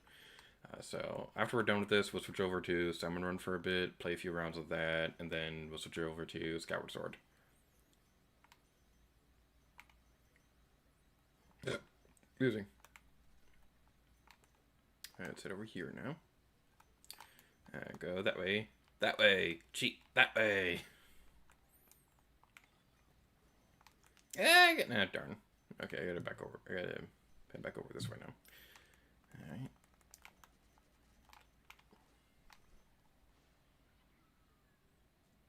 Oh, dang. I didn't mean to go over here. Okay, well, there's a thing right there. Yeah, that over there, that's a secret island. There aren't any second scrolls or summon, or, whatever those giant fish things are called. There isn't anything like that. It's just a secret area to get more power rigs and things like that. It's a good grinding spot, but it takes a little while to get into the level to be able to get there, so it's not that great. But now that we're taking care of that, we'll be moving on to Salmon Run. I'll take care of the rest of these off screen. For those of you who don't know, basically what we're doing with the hero replica weapons is that we're going to be showcasing. We already have a video showcasing all of them in the Let's Play. Because we went to the first world of Octo Canyon with hero replica weapons. We had a whole video dedicated to that. But we will be demonstrating them one more time during the Let's Play. But I'm not going to go into too much detail about that right now because it spoils something that we'll be doing. So I am going to be demonstrating the last of the hero replica weapons. Just not going to say exactly when yet. Alright. Forming a crew, with Robin and Jesse. And, Pigment, whatever.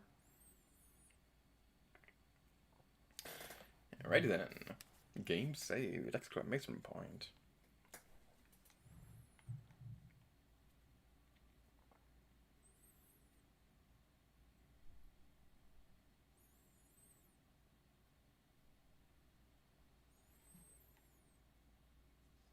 Sploosh-o-matic. Wave starts in 9, 8, 7, 6, 5, 4, 3, 2, 1. It's gonna be super awkward if the commentary isn't synced up properly. Uh, that was a problem that we had with the previous couple of streams on the channel, more particularly the Elden Korok streams, because like we'd go through there and I'd have my usual setup for offsetting the microphone so that it would be synced up properly, but then looking at the footage, I was finding that it still wasn't synced up properly because like I don't know what was going on, but it wasn't a very pleasant experience at all. So I took a moment before the beginning of the stream to get it synced up a bit better. So hopefully it's working out okay. I don't know exactly what was going on with the settings or anything like that, but figuring out the timing for that kind of stuff isn't exactly the most fun thing in the world. And it's especially a pain when trying to do that with like co-commentators on the stream. And you may notice things like that during the Site Cooper Co-Star project on the Collab channel, because how we record that is a similar setup to how I do streams, but I can't offset my microphone because Green Cooper's gaming commentary is being recorded on the same audio track as the gameplay audio, so whenever something happens, I kind of have to force myself to delay my response to it, so it's not super obvious that there's a delay, but it doesn't always work out, and yeah. 22 out of 15, yeah, that's an improper fraction. If I was good at math, I could mentally convert that to a mixed number, but I can't exactly remember what the formula is for that. It's definitely, and that's what I'm trying that.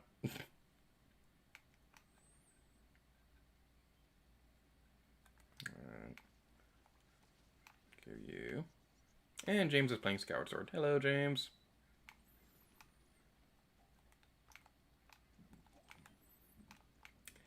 I'm definitely really excited to showcase Skyward Sword HD on stream, because like I was casually thinking about it a moment ago, but now I think we definitely are going to do it because I've been loving Skyward Sword HD so far, and I'm really excited to show it off. So we're definitely going to be doing that in a moment.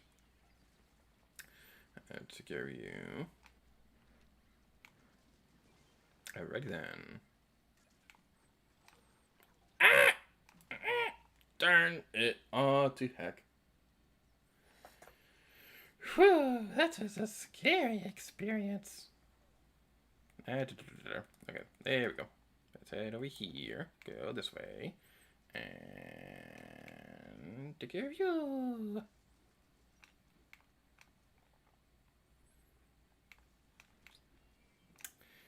Alright then. Yeah.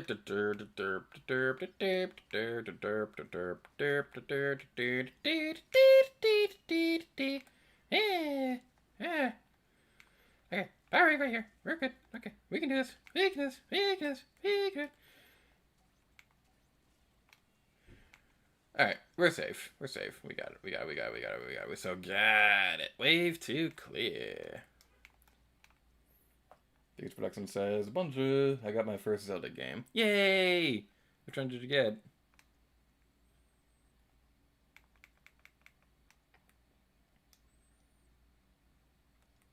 The Switch in general is just really epic right now for Zelda games, because like you start off very strong with Breath of the Wild, and then you have the Link's Awakening remake, and the Link's Awakening remake, I loved how they did that.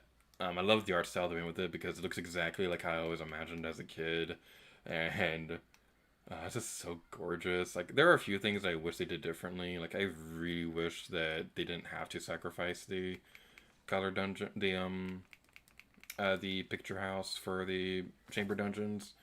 I thought that was kind of silly that they had to do that. So we're going with this. I really loved the remake in general. No.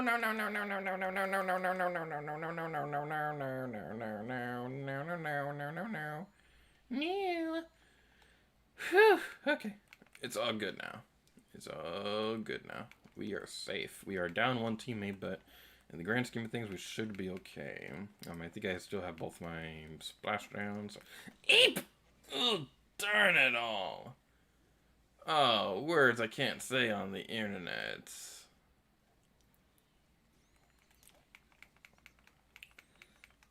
Okay. We got this. We have enough now. We just need to stay alive for the next couple seconds. I say that and then Steelhead throws a thing at my face. Oh, no! No! Oh, no! If we gotten one more power rate, we could have at least had 64. Oh well. 3 Production says, Majora's Mask, I'm not very good at it. It's okay. Majora's Mask can be tricky if you're unfamiliar with Zelda games. But I hope you're having fun with it. Majora's Mask is like my third favorite, either third or second favorite Zelda game ever. So I love Majora's Mask.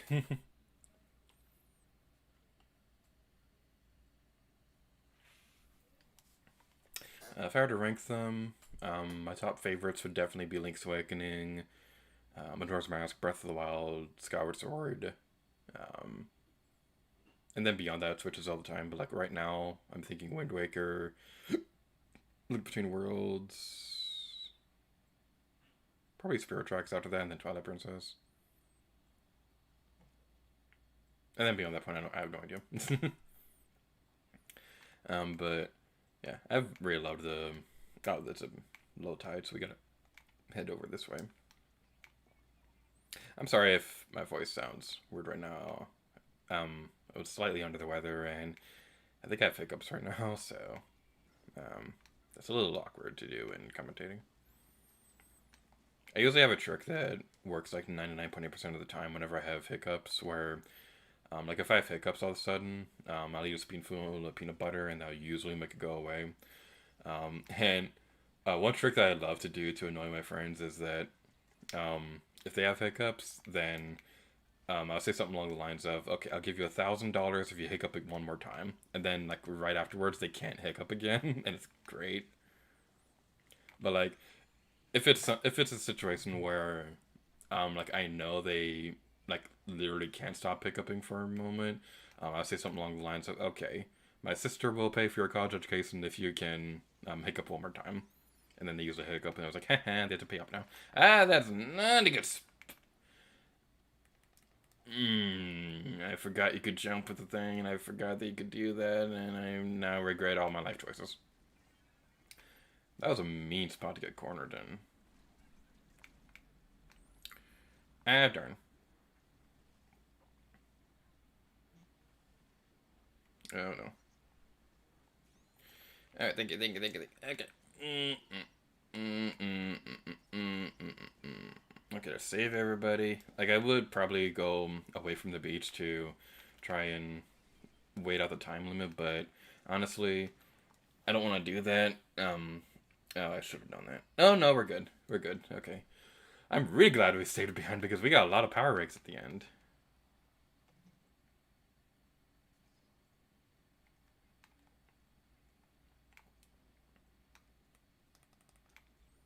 The egg basket is ready and waiting. Here's Brexton says, memorize the song of time. Oh, why left, right. Yeah. So you're playing the 3DS version, if that's the case. 3DS version is pretty fine. And honestly, I personally think that the Nintendo 64 version is just a little bit better because they changed the ocean region in the game in a couple of ways that kind of bother me. But in the grand scheme of things, the 3DS version is great for newcomers. So that's a pretty solid choice for our first Zelda game. And hey, if you ever need help with the game, then I will Let's Play on the channel.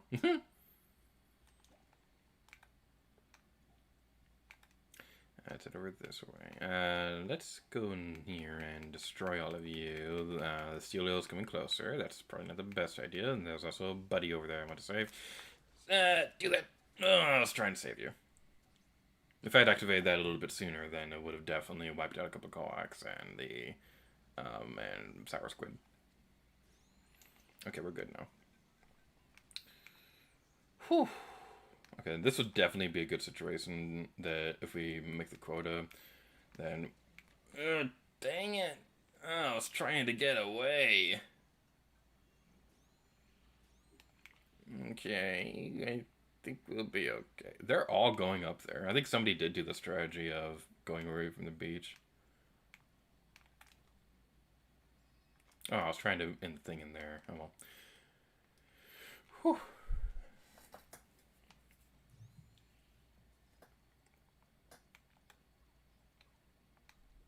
Rapid Blaster Pro. There's Bexton says, yeah, I haven't gotten very far. Alright, let's go here. There's a stinger that way.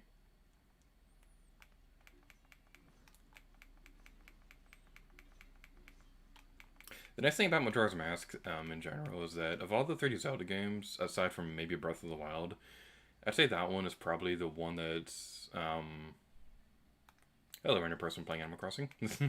I'd say that one is probably the one that respects the player's time the most, because the really nice thing about Majora's Mask is that if you're only going for dungeons, it's a pretty short game. So if you want to experience a Zelda game, but you don't want to go out of your way to 100% the game or anything like that, and you only want to experience the story, then it's very respectful of your time because it can go by very quickly if you only do dungeons. But if you want to take the time to explore the world and things like that, there's so much to do for 100% completion. It's great.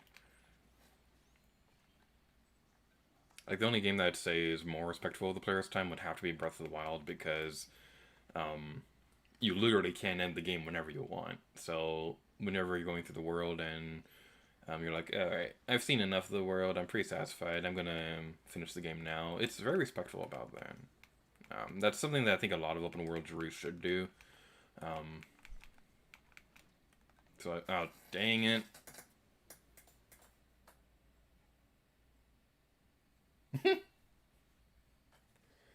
This Plexen says, I'm so tired of being a tree boy. It gets a lot better after you finish that. So if you can make it through that area, then the game gets a lot better. We're going to do one more summon run attempt, and... actually, you know what? I think we're done with Splatoon right now. I think we're at a good spot for calling quits. Multiplayer maps have been updated. Okay, now I gotta know what's in rotation. If Mori Towers is in rotation, then I have to play it.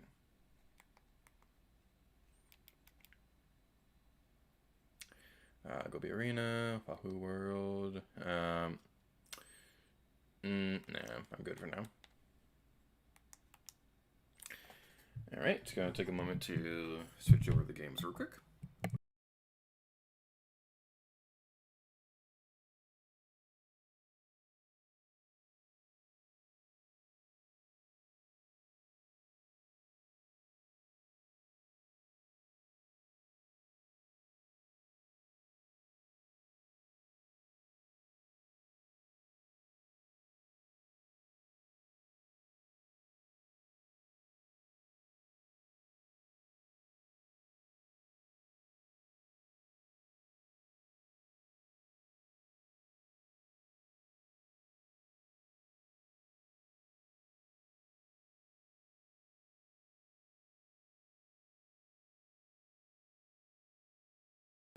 Okie dokie then.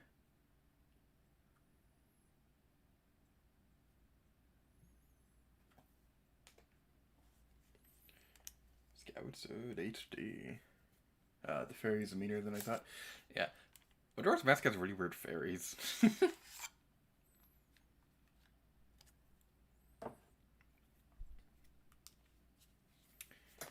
don't think there are any great fairies in Skyward Sword, but the ones in Breath of the Wild are pretty fun. And welcome to The Legend of Zelda Skyward Sword HD.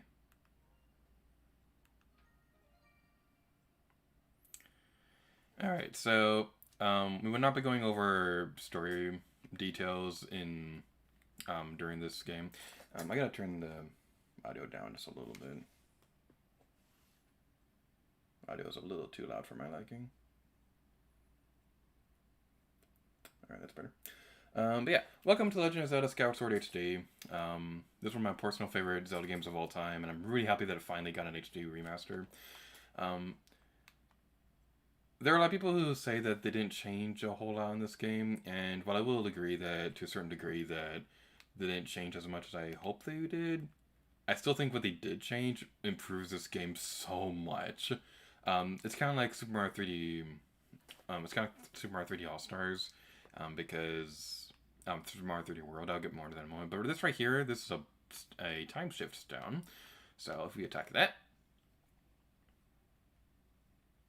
this will change the time of the area. So for most of the area, the desert takes place in the present time, but attacking those stones will cause the surrounding area to turn back to the past. So that's pretty interesting. This is honestly a really clever gameplay mechanic. We get to see a whole lot of it throughout the entire area, and there's one section later in the game that's so cool with how it uses it.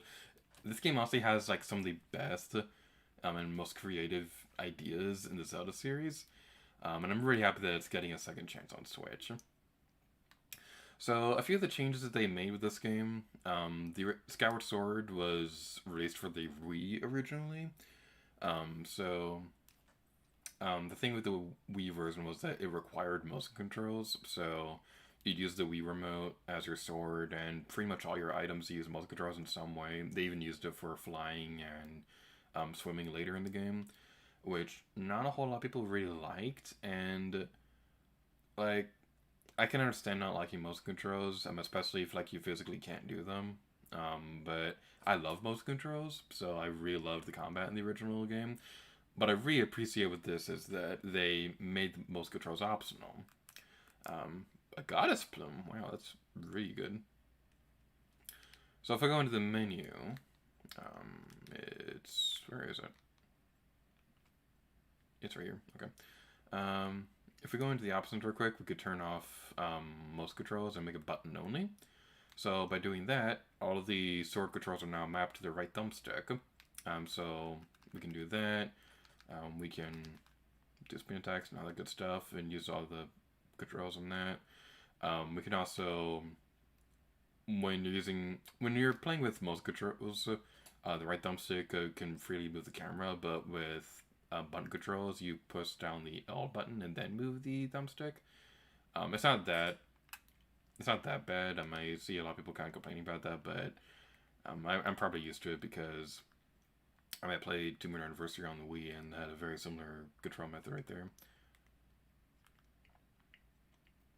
Let's go down here because we saw some bugs not too long ago. And they fell. Okay. Okay, now the game audio is too quiet.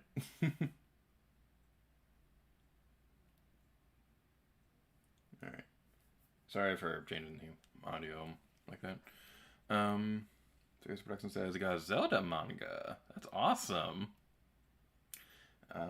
If Wind Waker and Twilight Princess come to Switch, the Switch will become the new Zelda console. Yeah. I think they definitely will get ported at some point. They probably just wanted to focus on marketing Skyward Sword HD first. So what I'm thinking they're going to do is that I think Nintendo 64 Online is going to happen sometime in Ocarina of Time, and maybe Majora's Mask will be launch titles for it. And that's how we'll get those games on here. And then Wind Waker HD and Twilight Princess HD will come later down the line. I don't know if they'll do them as like a 2-pack game or bundle them or anything like that, or if they'll sell them separately. They'll probably sell them separately. But I do strongly believe Wind Waker HD and Twilight Princess HD are going to come to Switch at some point. Like, the thing is, I'm perfectly content with the Zelda games right now already, because we got the Link's Awakening remake, and Link's Awakening is literally my favorite game of all time. So that getting a Switch remake was amazing, and the remake turned out awesome. So yeah, I was really happy with that. Alright, so these jerks, I don't like their stupid faces because these are electrical. Ah! Tumbleweed! Tumbleweed! Tumbleweed! Tumbleweed! Tumbleweed! Mine! Mine! Alright. I apologize. I get distracted very easily when I go through this area because of the tumbleweeds. If I see a tumbleweed, I will stop everything I'm doing to go chase it down. I apologize in advance for that. It's going to happen. I can't help it. I get distracted easily. But anyway, these guys, these are, I was trying to lock onto the thing and then talk to you. Okay. You get introduced to these guys at a point where you can't really do much to defend yourself from them, because they use electrical attacks, and your iron shield can't defend you against electrical hazards. And the shield that does protect you against that, you don't actually get access to that until a little bit later. So it's not exactly the most ideal situation in the world. But what is the ideal situation is we go over here and get a treasure chest.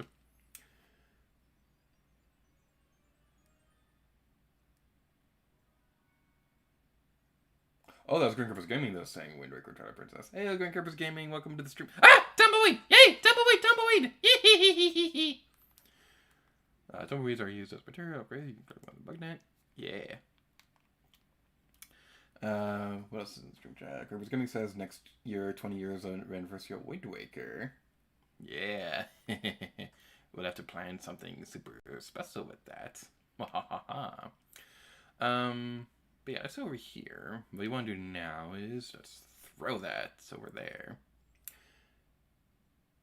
Yes, I am going to be upset over the tumbleweeds, and there's nothing I can do about it. So, let's throw another bomb that way. So I gotta say, it's not really that big of a change, but being able to freely move the camera in this game is just such a good feeling. Because now, such a weird limitation that Zelda games usually always had. Oh no, these jerks. Okay, these are Technomoblins. These guys are not very friendly because they'll always have the... because they'll have electrical blades, and if your sword attacks them, you will get shocked. It's not very pleasant. Help, Zert.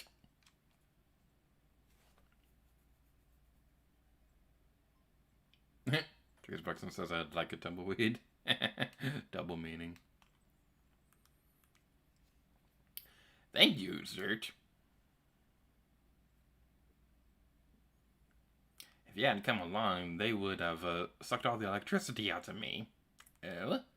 Look at that. You have a beetle. It appears to be an older model of Linear fabrication. As thanks for saving me, I will upgrade that for you. Give it here for a second. Now these guys, I love these guys, but their name kind of bothers me for a really stupid reason. But I'll explain why in a moment. But now we have the Hook Beetle. The big pinchers enable you to pick up and carry things with it. You can also press the ZL button while carrying an object to look down and drop your cargo. Bombs away. So their name, LD301.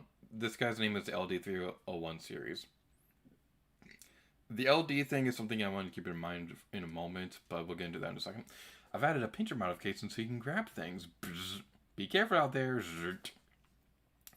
So, the beetle is already one of the coolest items in the Zelda series, but we go over this way and you can see just how much this really changes things.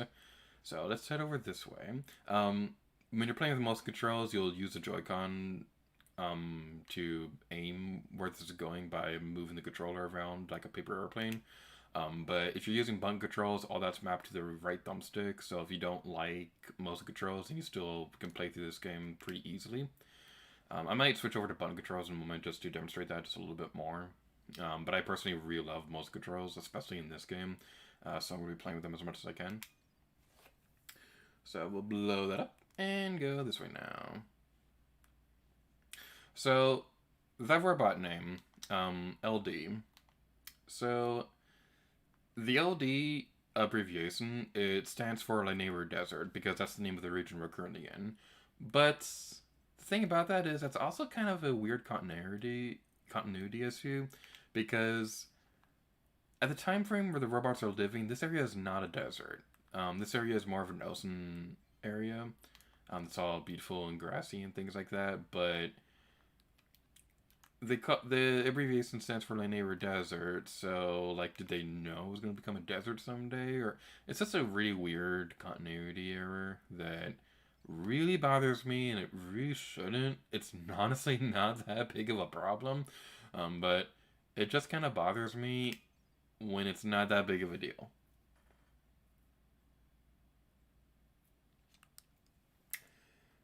Dude Buxton says, let's sing the Tumbleweed song. I hate using my phone because yeah, I have a problem with that too, because like I have big hands, and I don't like texting on the phone.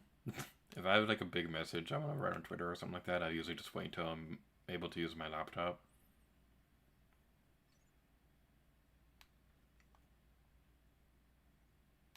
I will say that's one thing that's kind of hard to get used to with this game, is trying to play this game with smaller controllers.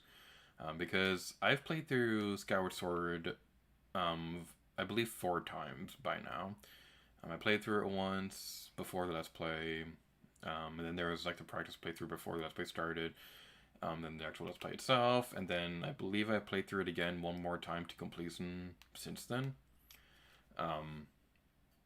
So I've done all that on Wii, and the thing about that is that all that was done with the Wii Remote Plus, the add-on that you had connected to the bottom of the Wii Remote that made it just a little bit bigger. So I'm used to playing this game with a big controller, but going back to Joy-Cons on this is a little bit of a weird feeling because the Joy-Cons are so tiny. So it's a little bit of a weird feeling to get used to. But not that big of a deal, it's just something to get used to. I should have waited. No, we're gonna fall in the sand. Yeah, my phone's a little old too. I use an iPhone 7. Screen on that is a little bit tiny, but I've gotten used to it over time. But I am hoping to upgrade fairly soon because without going into too much detail, I'm hoping to do some vlogging within the next couple months or so. Once everything is like 100% official, then I'll have an update video going into more details about that. But I'm hoping to upgrade my camera on my phone so that I can have a better camera, because the iPhone 7 camera kind of sucks. I don't know if it's just something that's been happening recently or if I only noticed it recently, but the pictures and videos and things like that are turning out a lot more blurry than I'd like, and I don't like it. There's a bug right here. So if you love Animal Crossing, then this is definitely something that you'd love. Oh, dang it. Dang it all. Dang it all to Profanity Land. Alright. And you are going to be a little bit tricky to take care of. You can use the beetle to take care of these guys, but what I personally like doing is going like this instead. It takes a little bit longer to do that, but it's just what I personally like to do.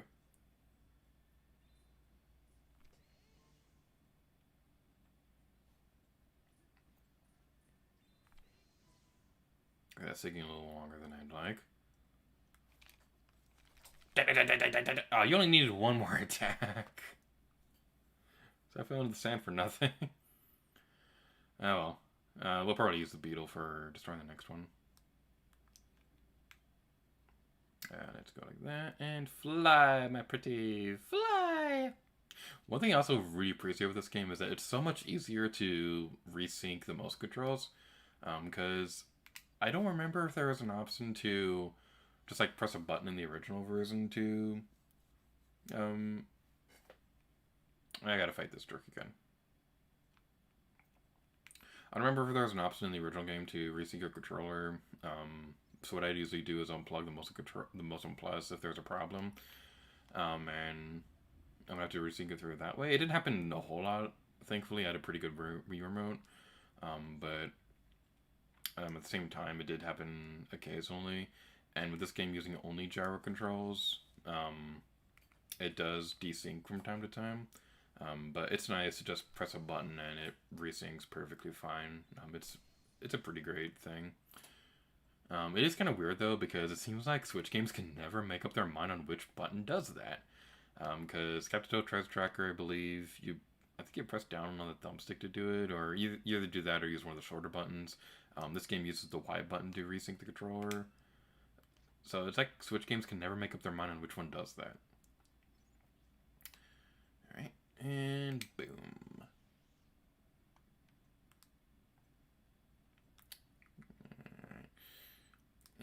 Go, go, go, go, go, go, go, go, go. Yeah. Okay, there's a goddess cube over there that I want to grab. And run! And run! Go, go, go, go, go, go, go, go! Yay! Alright, these right here, these are called goddess cubes. They're a special collectible in the game where you find them on the surface and they'll open up a treasure chest in the sky. They're pretty good, but one thing that I strongly recommend you do if you're playing through this game the first time, wait to open those goddess chests until after you go to the bazaar and buy stuff. Because more often than not, they're going to give you a lot of really good ruby rewards, but they go to waste if your wallet is full. It's not like Twilight Princess how... is there a secret path right here? No, there isn't. It's not like Twilight Princess how whenever you run out of room in your wallet, it puts the treasure chest, it puts rupees back into the treasure chest. So that's a little bit on the unfortunate side. It's over here. Go, go, go, go, go, go, go. Sorry, I'm not reading the stream chat as much as I'd like. After we get this area, I'm going to catch up on it. Whew. Alright, let's go. Let's go. Let's go. Eevee and Pikachu. The best Pokemon game ever. I know that's factually incorrect, but it's my personal favorite Pokemon game, so I can say whatever I want. I don't remember if you have to talk to those things to activate those, but those bird statues, they'll act as checkpoints, so that when you go back to the sky, you can go back to those whenever you want. They also act as save points, so that's pretty nice as well. Zelda Crossing. Yeah, this is the real Animal Crossing on Switch. Even though New Horizons is pretty awesome. Get back over here. Get back over here. Get back over here, you stupid. Yep. There we go. You caught one neighbor ant. It's said that these ants store water deep in their nests, allowing them to thrive even in the intense heat of the open desert. Now this right here, this text box, on the Wii version, these things appeared all the time. Whenever you turned off the game and went back into it, you'd see the same thing again once you picked up that item again.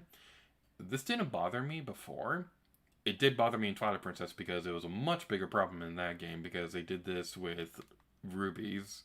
And that was the same case with Skyward Sword, but it was a lot more noticeable in Twilight Princess, so it was a lot more annoying there.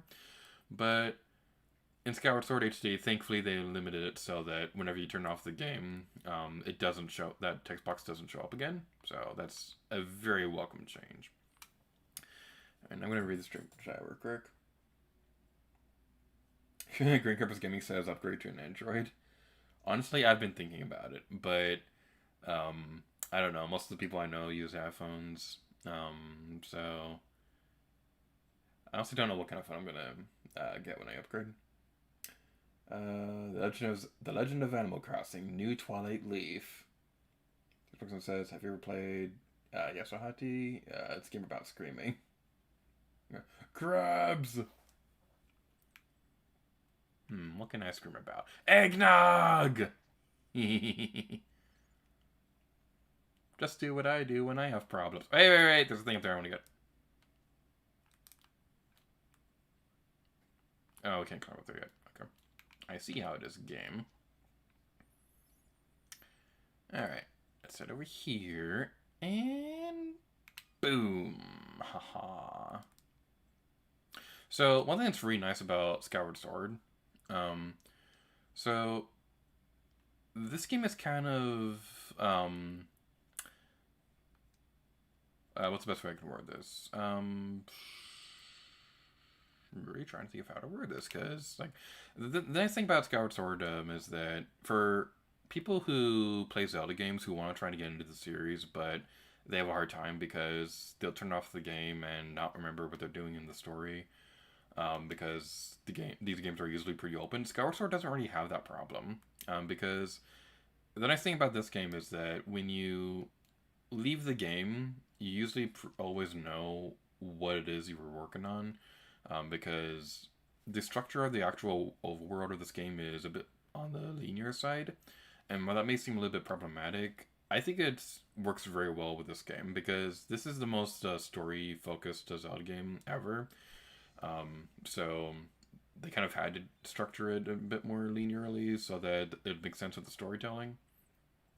And the thing is, you come back to these areas later in the game and with new items, and there's like so much more you can do. So it's not entirely any more linear than some of the other Zelda games. Like I think Twilight Princess, honestly, even if Twilight Princess has a more open world, it feels more linear because when you're done with one item in a dungeon and things like that, you like can never use that item ever again, and that's like my big problem with that game. That's not the case with Skyward Sword though. The items you get in this game you'll be using pretty frequently throughout the entire game, and it's just really nice in general because if you play the game for a bit and then you leave for a while and then come back to it, chances are you'll remember exactly what you need to do. And Fi actually has an option to remind you of what you need to do in the story. Most other partners will do this, like Tattle from Majora's Mask will do this, or Midna from Twilight Princess. Fi will give you a bit more of an in-depth explanation to remind you of what you were doing. So if you have problems remembering what you were working on, then it's super easy to remember. Sorry if you hear my chair. I was trying to readjust how I was sitting. My legs are falling asleep. Through Buxton says, I will now have Christmas songs stuck in my head all night. Observing says, so you think this game would be good for new Zelda players? Yes, 100%. Skyward Sword is a great game to play if you're new to the Zelda series. Not just for the reason I said a moment ago, but also this is the first game chronologically. On the timeline, this is the first one that takes place, so it does a great job of explaining things like what the Triforce is, the connection between Link and Zelda and things like that, and why they're so important throughout the series. So if you're not that familiar with Zelda, this is a great one to start with. If you played Breath of the Wild first, though, I will say it will take a little bit getting used to, because the thing with Breath of the Wild is that okay, I was worried about that. Okay. I was using most of the controls and I bumped my microphone. Whoops. Alright, take care of that. And I was trying to do an unnecessarily epic thing. And well. Alright. But yeah, if you play Breath of the Wild first, then it will be a little... It will be noticeable just how much you can't actually explore. Like, you can't go on this cliff, for example, even though you would in Breath of the Wild. But that's also kind of the case with pretty much every 3D Zelda game. So that's something to keep in mind. But yeah, I 100% believe that if you're going to start playing more 3D Zelda games, this is definitely one of the better ones to start with. But most 3D Zelda games are pretty good ones to start with, just in general for their own specific reasons. Like Ocarina of Time is a classic. Majora's Mask is very friendly of the players. Is very friendly with the player's time. Wind Waker is pretty short. If you're only going for story stuff. Just in general, it's you can't really go wrong with the first Zelda game. Skyward Sword is just one that I'd specifically say would be a great one to start with. And it's maybe biased because I love this game. Alright, so let's head over this way. Fly up here, fly to its freedom. And drop the bomb. Haha.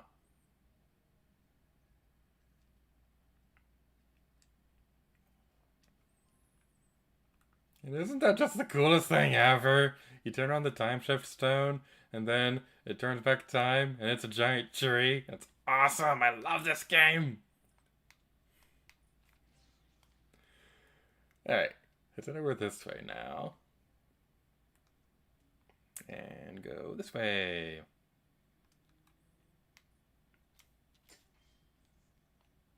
Like, this guy right here, the Octorok, is one of my favorite enemies to fight in the game, but we'll talk about that in a moment after I read the stream chat for a moment. Hello, Thomas. How you doing?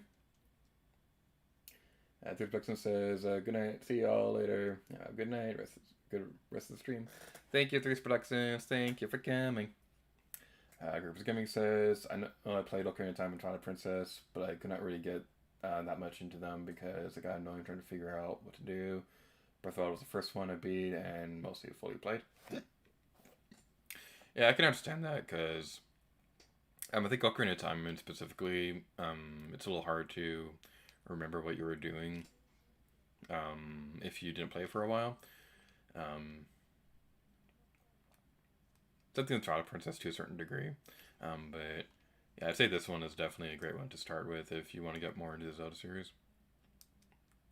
So I'm not quite sure how much further we'll be going into Skyward Sword today. We started the stream off with Splatoon, and then we kind of switched over to Skyward Sword for a while. So we'll probably continue for a little bit, and then switch over to a different game. I don't know what game quite yet. So if you have any suggestions, let me know in the comments. I'm thinking, like, okay, there's one game that I have on Switch right now.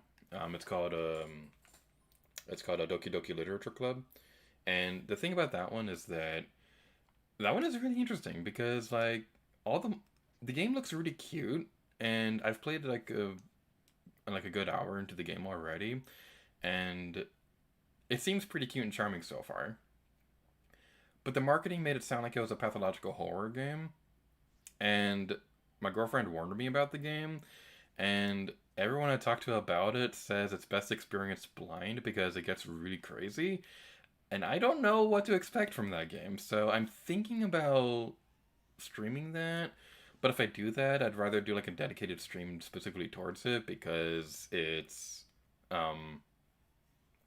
I'd rather do like a dedicated stream for that game, so we can experience it a bit more.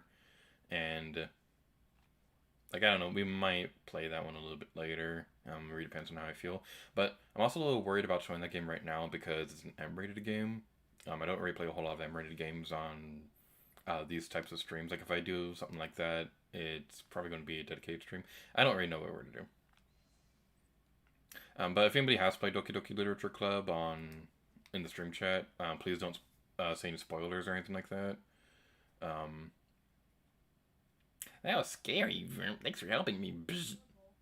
This is the Temple of Time. Within is the sacred gate of time made by the goddess. Bzz. It's my job to patrol outside the temple. Vroom. If you want to reach the gate of time, you'll need to pass through that door. Bzop. Huh? You need another way in? Pweep. Well, the Niru mining facility and the Temple of Time are connected underground. Bzz. The Niru mining facility is right here.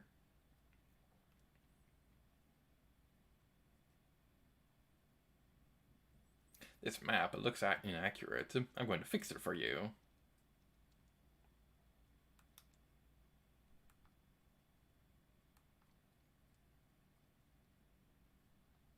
The Niru mining facility is just ahead. Good luck.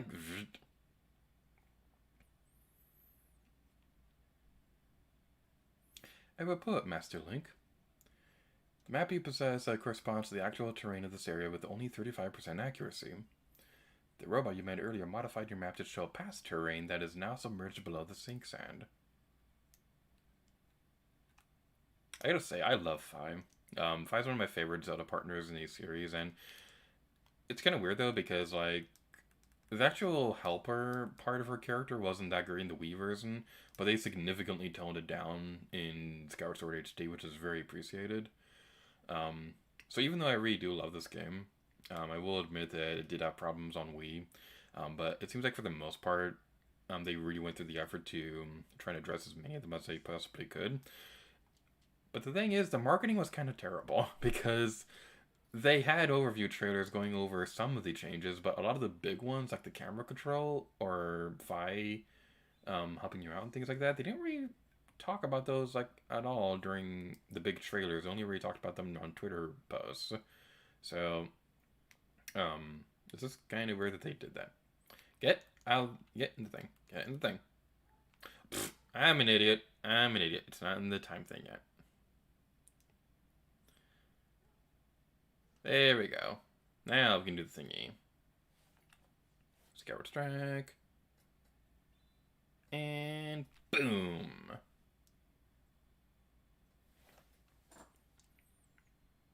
Another thing I'm worried about with the Doki Doki Literature Club is that it's also a visual novel, so I'm not quite sure how well that will work on a stream, because I like talking about random things during these streams. We'll figure something out eventually. I do want to stream it at some point because, like, like some of my friends, like Thomas, for example, been asking me to do that, and like I really don't know what to expect with that game. Like the only weird thing that's happened so far was like one character, Monica, she talked about saving the game, and like when that happened, it kind of came across as like an Earthbound thing where it's like just like playfully breaking the fourth wall. But I don't I don't really know what to expect from it. Alright. So the nice thing about this guy is that even though your iron shield is vulnerable to electricity, if you use the iron shield to shield bash those guys, then you should be okay. But actually, is a wooden shield vulnerable to electricity as well? I don't know the answer to that. If a wooden shield is vulnerable to electricity, then it's probably not a good idea. But I was just thinking that it might be good to bring in a wooden shield here as well. Like you switch shields between this and the Elden region because the fire shield would catch on fire in the volcano. Wee, spinny, wee. Alrighty then. Now let's go over this way.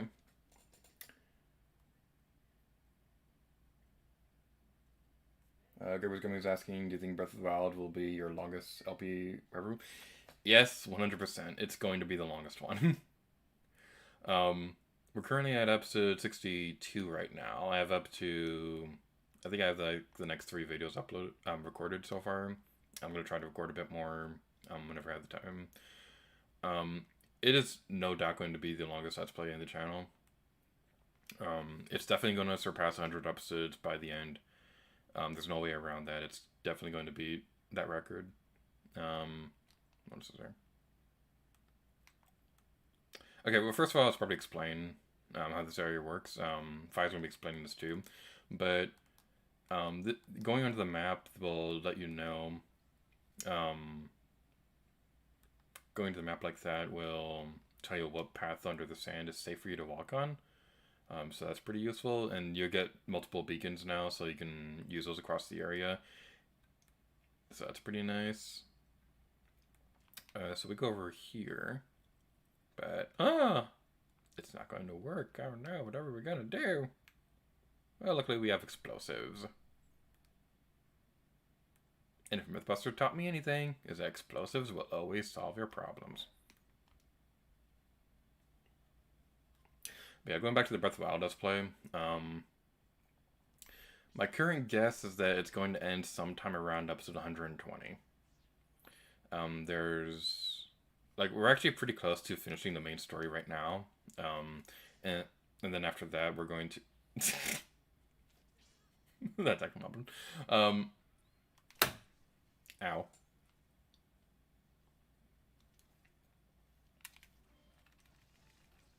Okay, we took care of you.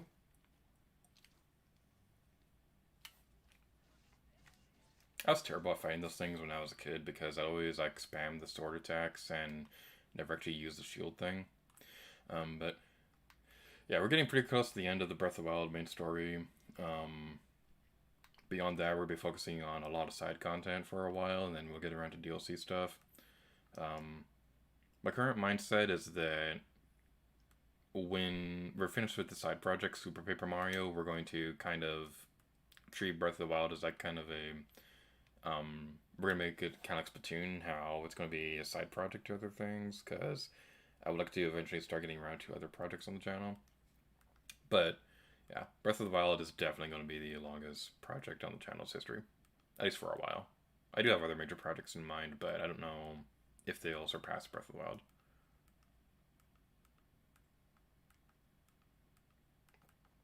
Because the big thing with the reason why Breath of the Wild took so long to plan out is not just because it was a long game, but for those of you who haven't seen those videos, basically how the structure of the Let's Play is working is that it's basically all treated as a huge interactive game, like watching it, because... Ah, wait. Alright, see over here. Does a shield bash work on that? I don't know the answer to that. Ah, it does! Alright, I was thinking all this time that that wouldn't work, but it did, so yay.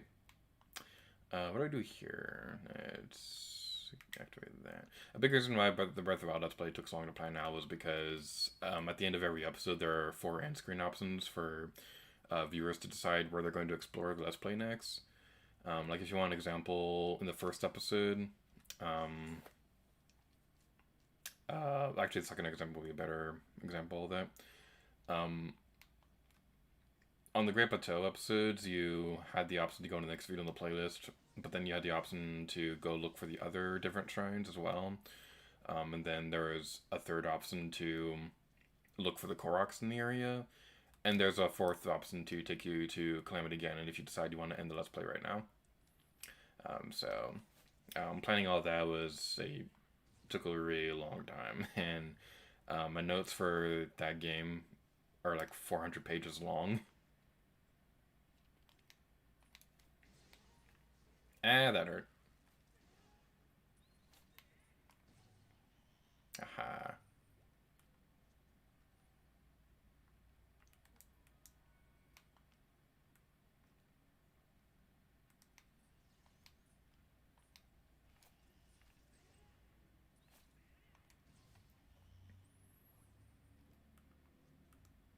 Okay, Alright, so with these guys, you want to use the hook beetle to pick these guys up. Then you can drop that on that. I think that's what you're supposed to do. Might be wrong about this.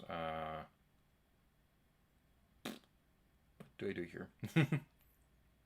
Also, these things, I gotta say, these things look like giant GameCubes, and so whenever I go through this area, I always imagine this is like a giant labyrinth of Nintendo GameCube consoles. Like this is like a GameCube factory or something like that. That's what I always imagined when I was a kid. That's something that's mildly interesting.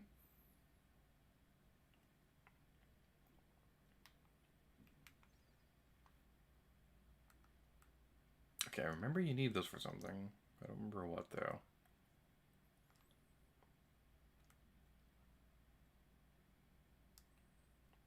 I'm going to look over the stream chat for a moment.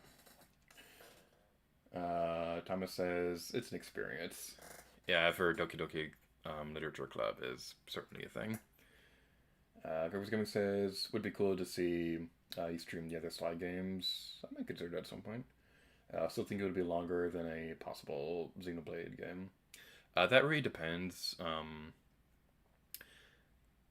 Breath of the Wild would be longer than a Let's Play of the first Xenoblade game, unless you include Future Connected with that. Xenoblade 2 is huge. That game is absolutely massive, and Xenoblade X is also pretty big too. But I think Xenoblade 2 is the biggest in the series, even though Xenoblade X is literally exploring an entire planet. Trying to remember what to do here.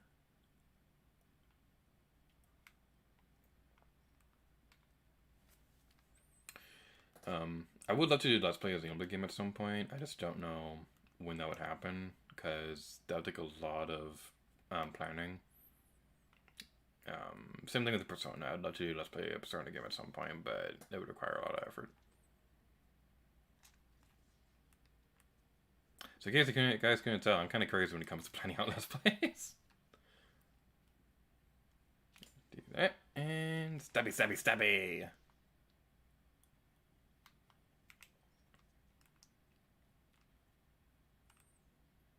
Is there anything here we need?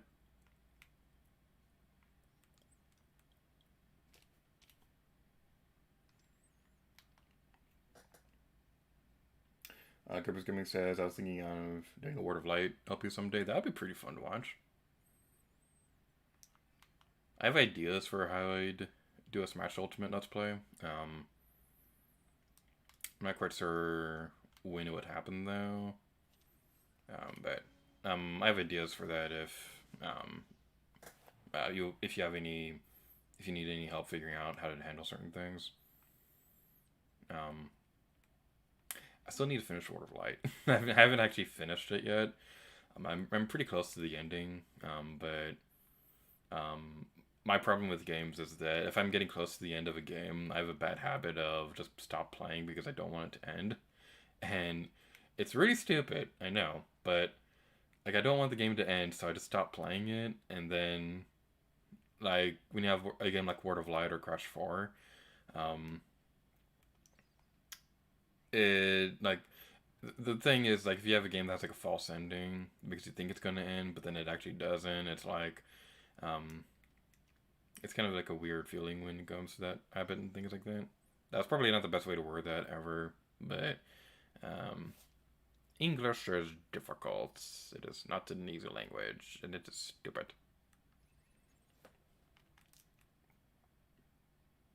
So what do we do here?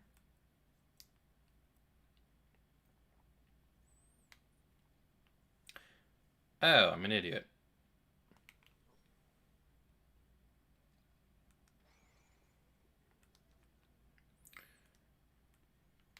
Okay, so what we want to do is that after the electrical thingy stops, we want to do... Ah, wait, okay, this is a little hard to do because they'll keep doing the electrical thing. Roll the... Never mind. Will you stop that? Okay, let's try this.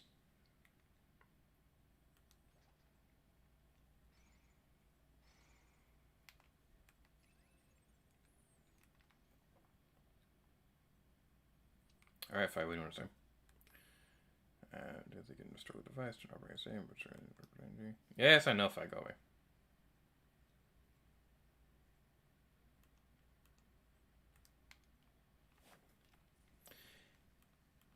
I don't remember this being such a pain before. Man, it's not even giving me a chance to roll the thing. Okay, wait for it to go away, and then we do the thing. There we go. My goodness, I don't know why that took so long. But we eventually did it. We eventually triumphed over the evil thing. Yay. Alright. Let's head over this way. And real quick, I just want to say, just look at how beautiful that is up there. Like, nobody ever takes the time to appreciate how beautiful the lighting is in that. It's just so gorgeous. And that's one thing I really appreciate with the free roaming camera in this game, because it gives you more chances to really look around and just see how beautiful the sites like that are. You look suspicious, vroom. Don't let me catch you fiddling with this device. What do you mean, like this?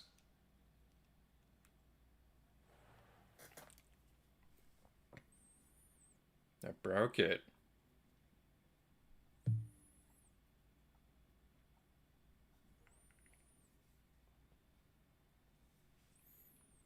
Yay, we did the thingy. Alright then.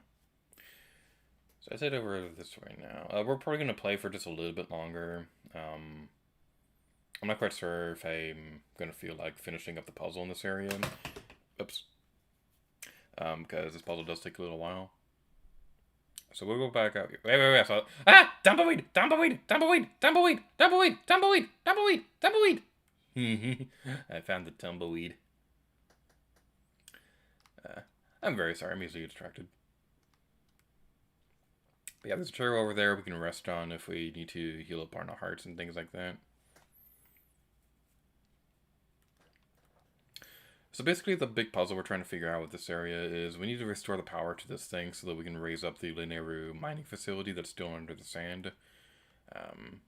So if we activate this, we can see that the energy kiosk that we just activated a moment ago is now activated here, and there's two more like that. So continue exploring the area.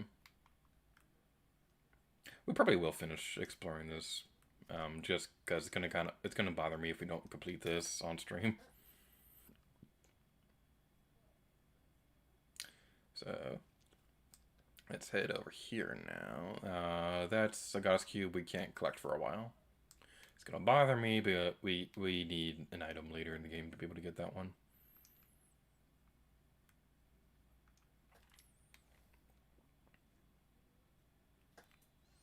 So I guess now would probably be a good time to demonstrate the button controls for this game. So I'm going to switch over to that real quick.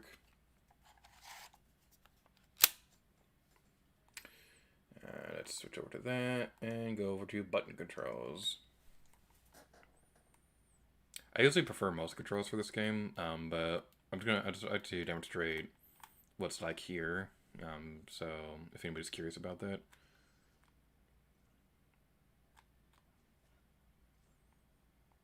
The timing is a little weird to get used to. And the stupid bird above me hurt my face. Alright, screw it. Let's go over this way. So there aren't really a whole lot of changes to the gameplay itself whenever you switch to button-only controls. The only big control change, aside from, is the fact that when you use the sword, you use the right thumbstick now. So it works very well. I'm pretty impressed with how they were able to pull it off, because the only other game I could think of that has a control scheme like that is Star Wars Obi-Wan on Xbox, and that's like one of the worst Star Wars games I've ever played. So this game has a similar control scheme to that, but it works much better here. So I'm really happy they were able to pull it off. But like I said, I do love most controls. But I do understand that's not for everybody, and there's some people out there who like physically can't do most controls. So it's really nice that people have that option now. And the reason why I switched over to that is because I already bumped my microphone and laptop a couple times doing the sword combat. So I'm just gonna switch over to button controls for a while, so I don't have to worry about that. And somebody is texting me while making videos. How dare you? I smell food. I smell food, and now I am hungry. Alright, this is a large choo-choo. It's a really, really big jerk. You gotta attack it, wait, attack, wait, and attack. This is... I don't like fighting this thing. It tests my patience, and I don't have patience. You don't want to attack these things horizontally, because doing that, the top choo-choo that falls apart, it... like you'll see right here, it just jumps back on top of the other one. And we're just back into a giant one. So you want to attack these things vertically. Grippers Gaming says, if I do Smash Ultimate, I'm not sure if I will do Word of Light or not. I would talk about that in a moment. So this right here, this is a pathway that will take you to another area in the game. But it's not really worth it for us right now to try and explore that area. Like, if we tried going through the sand, we don't have nearly enough stamina to go across that place. But as for Smash Ultimate, the idea that I was working on for if I were to play that game at some point was that it'd be like Splatoon, where different parts of the game would be handled across different phases. Let's get back over this way.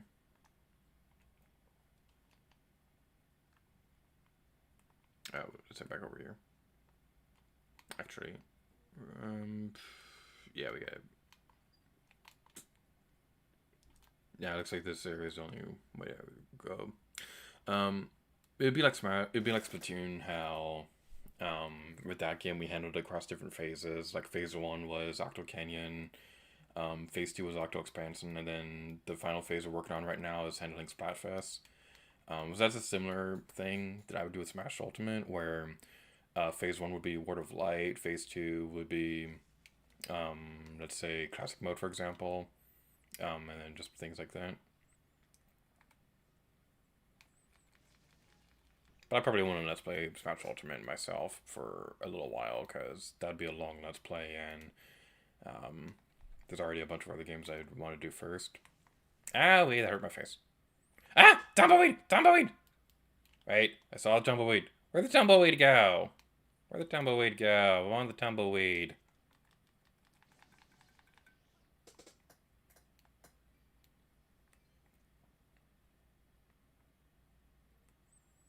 Alright, let's head over this way now. Jumping on that will activate the switch.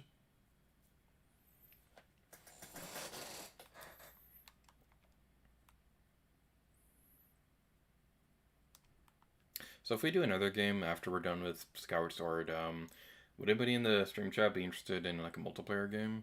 Because I was thinking we could play something like Splatoon or Super Smash Brothers or maybe Mario Kart if anybody was interested. I'm not quite sure what I'm going to play next. I'm not quite sure if I am going to play another game after this because I'm getting a little bit hungry and it would be nice to have dinner at some point. I also have videos to edit as well.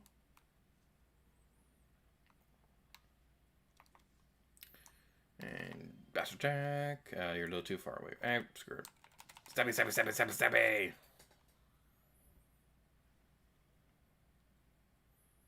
How's the audio bouncing, by the way? Is the audio bouncing good on stream? Do I need to adjust it or anything like that? Because the game audio sounds a little bit loud on my end, but the volume is different on stream compared to what I'm hearing. So if the game needs to be turned down or anything like that, please let me know. I can't really check that on stream without it echoing on the mic. That did not blow up the rock I was aiming for. And I'm getting... I'm scared I'm really getting low on bombs. I need to wait for my stamina to go back up. One downside that I will say about this game from going from Breath of the Wild is that you can upgrade your stamina wheel at any point in Breath of the Wild. You can't really do that in Skyward Sword, though. There are potions that can help you increase your how much stamina you have temporarily, but it's temporarily, so it's not going to work forever. I think there was a... Is there a time shift stone in this area? I don't remember.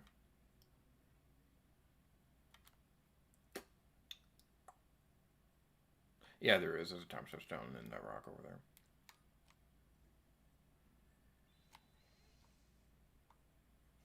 Ah, you went on top of the thing. I didn't think you would. Alright, so one fun memory they have of my Let's Play this game is that... Wait, what? Graper's Gaming says there's no audio sound. That's really weird.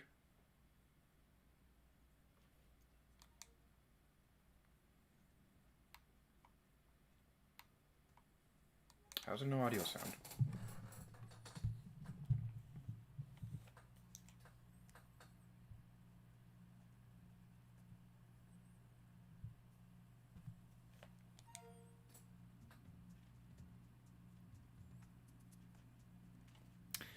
Alright, is that any better? I'm really hoping that's better.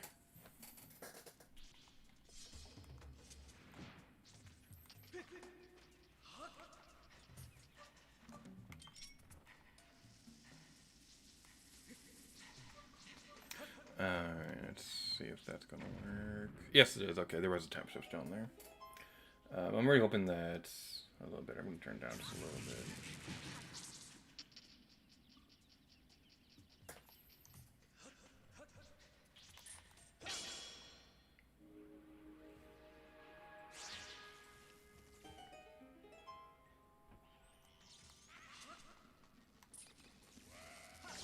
Owie, that hurt my feelings. Okay, let's destroy you. Oh yeah, so a funny glitch happened when I did something like that not too long ago. I'll demonstrate that in a moment.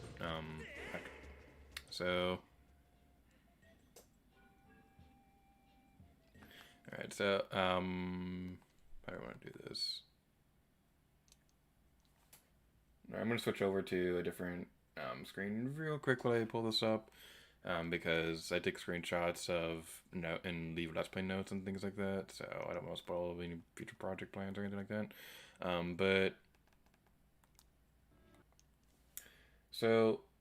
Right here,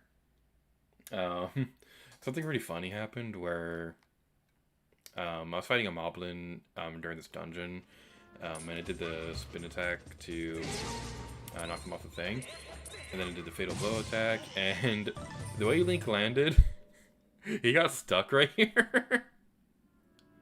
And eventually, I had to fall off the cliff to get him out of that because he couldn't pull up or anything like that. And it was so great. I'm gonna post that on Twitter in a little while. But it's always fun coming across glitches like that, because, like, usually it's Pink Garment who comes across glitches, during games like that, so it's always really fun when that happens. So, so it's kind of weird with the beetle controls specifically.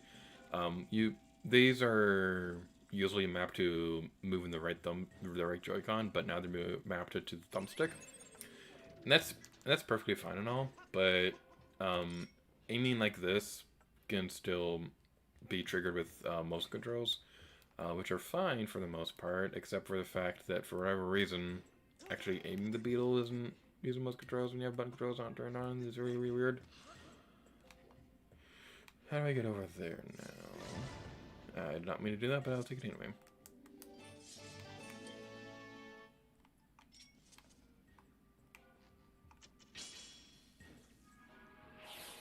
Alright, the audio sounds a little better. Okay, that's nice. What just happened? The thing fell into the sand. The thing did the falling into the sand animation when it was on solid ground. Alright. Oh, I remember what to do here. Okay, it's been a little while since I've been to this place. So, what we want to do...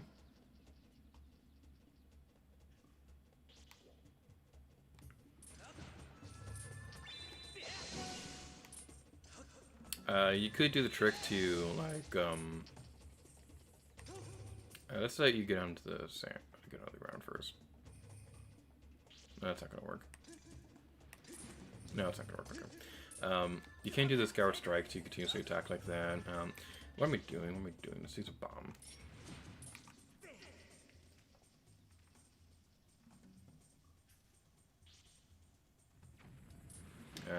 That took way too long to blow up.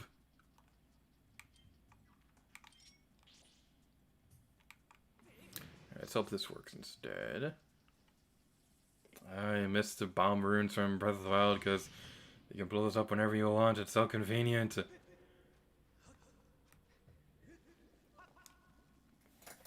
one fond memory that I have with my Skyward Sword Let's Play in particular is that Skyward Sword was the first Let's Play where I really felt like I was getting an audience on my videos. Because even though I did have comments here and there during my previous projects, and Super Mario Galaxy 2 was where I actually met you, Grippers Gaming, and I always remember that fondly. Skyward Sword was the first Let's Play where I had a consistent viewer trying to comment on every episode, and it was very appreciated. I don't think they watch my videos anymore. They did appear in a Splatoon 2 video at one point, and that was a lot of fun. But I don't think they watch my videos anymore, which is fine. But I remember this particular area, I gave them a shout out, and they sounded really happy from the comments and things like that. So that's the one fond memory that I always have with the Skyward Sword Let's Play in particular.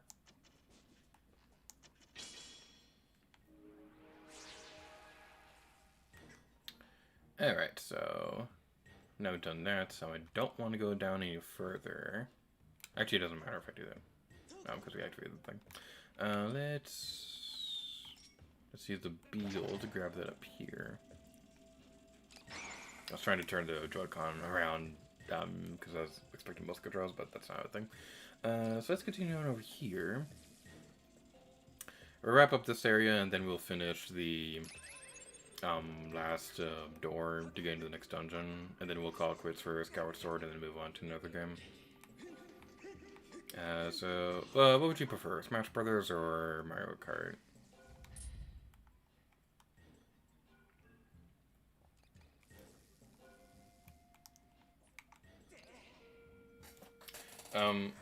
I think we definitely will stream Doki Doki Literature Club at some point in the near future as well. I don't know if I'll start over my playthrough or just continue from where I left off. Real quick, I just want to say, this area is so pretty. This is such a pretty game. Yeah, I definitely think we will stream Doki Doki Literature Club at some point because like pretty much everybody I know who loves that game has been asking me to do it because they want to see my reactions to it.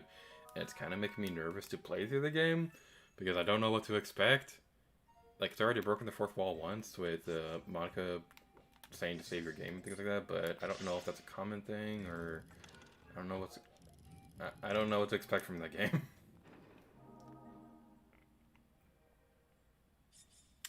Group Gaming says, I know there was a guy who watched my content constantly, but then he stopped doing YouTube before I even met you. Yeah, there was, I think I had someone like that on my channel for a while. It's really interesting because, like, there are a few Let's Plays who, where there's, like, somebody who was trying to comment on every episode, and I always really appreciate when that happens. I got 2 people right now doing that for Breath of the Wild and especially Super Paper Mario. It's just always very appreciative when that happens. Like, I know I'll never be like a super big YouTuber or anything like that, but it's never been a goal of mine to be a big YouTuber in the first place. I just like making videos because I think it's fun. But it's always really nice to see that the hard work that goes into a lot of these videos gets worth it in the end. So where's that next door? So, we want to go this way now, I believe. Or that way. Let's go this way for a bit. Place a beacon there. Another one right here. That's the area I want to go towards next.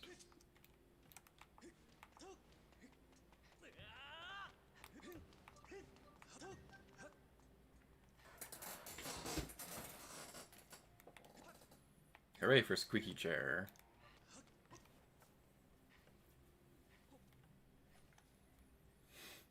Let's head over this way.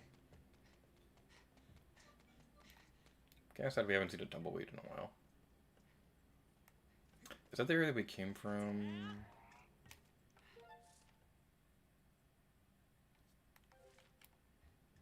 No, there's another pathway over there. Cool.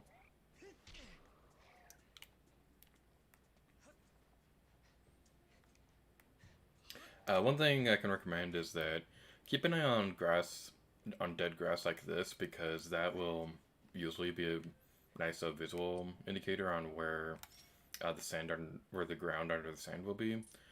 So if you need help with that, then that's definitely something I can recommend. Gerudo Dragonfly. These stunning insects have compound eyes more beautiful than rubies and wings as transparent as glass. It's really nice seeing these models in HD now, because it was really hard to see their detailing back on Wii. So it's really nice seeing how nicely modeled all these things are now. If I were to nitpick one thing, is that I kind of wish that they went a little further with the graphics in this game. I wish they took it just a little bit further in remaking the graphics, because there's a lot of ground textures in this game that definitely feel like they were ripped straight from the Wii. And I kind of wish that they went further with the lighting effects in this game. And it's especially weird because there was this tech demo that Nintendo showcased during Breath of the Wild's development when they were trying to... It was during a game developers conference speech. They were talking about why they went with went in the direction that they did with the game. Mostly talking about things like why Breath of the Wild had the art style that it went with. And the reason why they did that was because when they were experimenting with art styles in HD, they found that Wind Waker and Skyward Sword especially looked great with the new HD lighting engines and things like that. And the demo and the footage that they used during that speech was absolutely gorgeous. And they used it also, and they also had Twilight Princess footage on there. But Twilight Princess HD and Skyward Sword HD don't look anything like it. And it's like, why couldn't that be the game that we got into HD remakes? Like, I still love Skyward Sword HD. I mean, and personally, I think Twilight Princess HD I think that's probably my least favorite of the remakes, but the games themselves are pretty fun.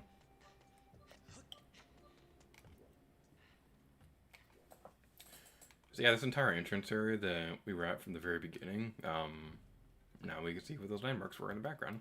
And I can't remember where that last stupid thing is. I think it's over here now that I look at it. Wait, no. That's an area we've been to before. Over here, maybe?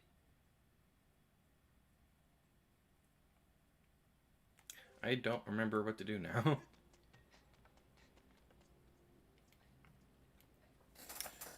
Garbage Gaming says, there's another guy who wants to know all comments whenever I play a PlayStation game. It's been around for 5+ years. That's nice. PlayStation Let's Plays are surprisingly hard to come by. Nintendo stuff is usually more common with, at least when it comes to Let's Play styles like what we do. I'm getting low on hearts. I don't want to use my fairy right now. Screw it, run it.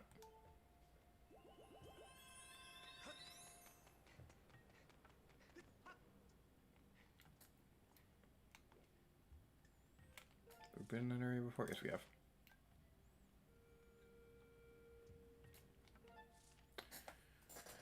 Alright. Where to go next?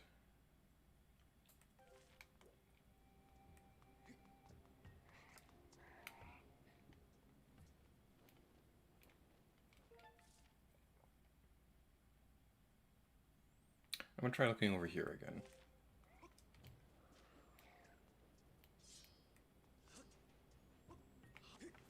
I was gonna say, you need to donate those bugs to Blathers. Yeah, this game is becoming increasingly more like Animal Crossing by the minute. This is secretly the Animal Crossing game we've always wanted. Okay, I remember what we need to do now. We need to go over this way.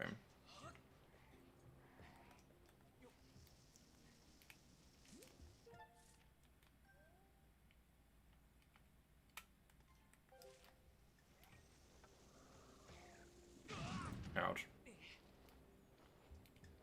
Actually, what am I doing? What am I doing? We have a bomb thing. We gotta wait. We gotta avoid those birds though.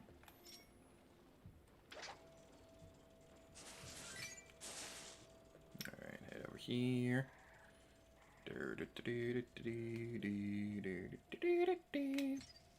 I would love to try and let's play more PlayStation games, because there's a few that I would love to cover someday. Like, I really enjoyed the Sly Cooper Co-Star. At the time we were doing the stream, we have finished recording that series, and I personally thought it turned out really well. But I won't go into too much detail right now because I don't want to spoil anything from the actual Co-Star. But I would just say that I really enjoyed how it turned out. I would love to do more PlayStation Let's Plays. Like, one that I would absolutely love to do someday would be Gravity Rush. That was a PlayStation Vita game that now a lot of people talk about. Is that Beacon? Yeah, it's Beacon. I really loved Gravity Rush. How many bombs do we have? Yeah, we'll take out one more. But the problem with trying to let's play that game is that it's a PlayStation Vita game, and Vita capture cards are impossible to find nowadays, and I don't want to get a PlayStation 4 just for that game. I might get a PS4 at some point down the line. I don't know when though. So like, I would love to let's play Gravity Rush at some point. I just don't really have the hardware to do it. I mean, even if I were to find like a PlayStation TV or anything like that, Gravity Rush is one of the only games that isn't natively compatible with it.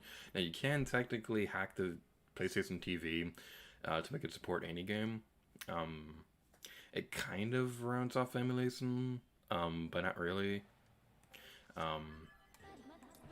Master Link, all 3 remote power nodes have been activated. Please make your way to the power generator in front of Linear Mining Facility. I love Fi. Fi is a really fun character. Let's head over here now.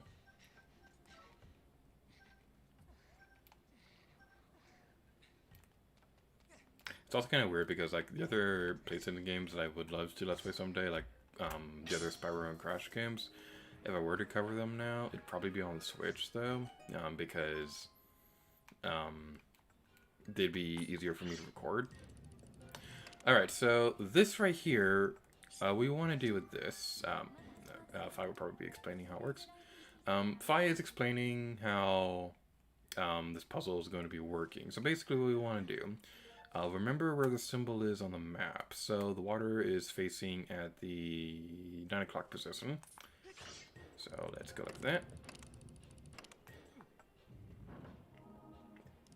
And fire is pointing at 4 o'clock.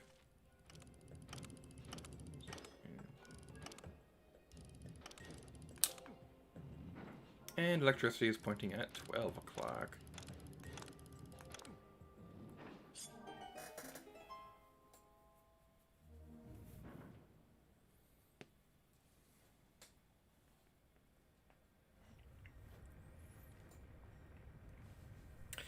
Alrighty then, we did the thingy!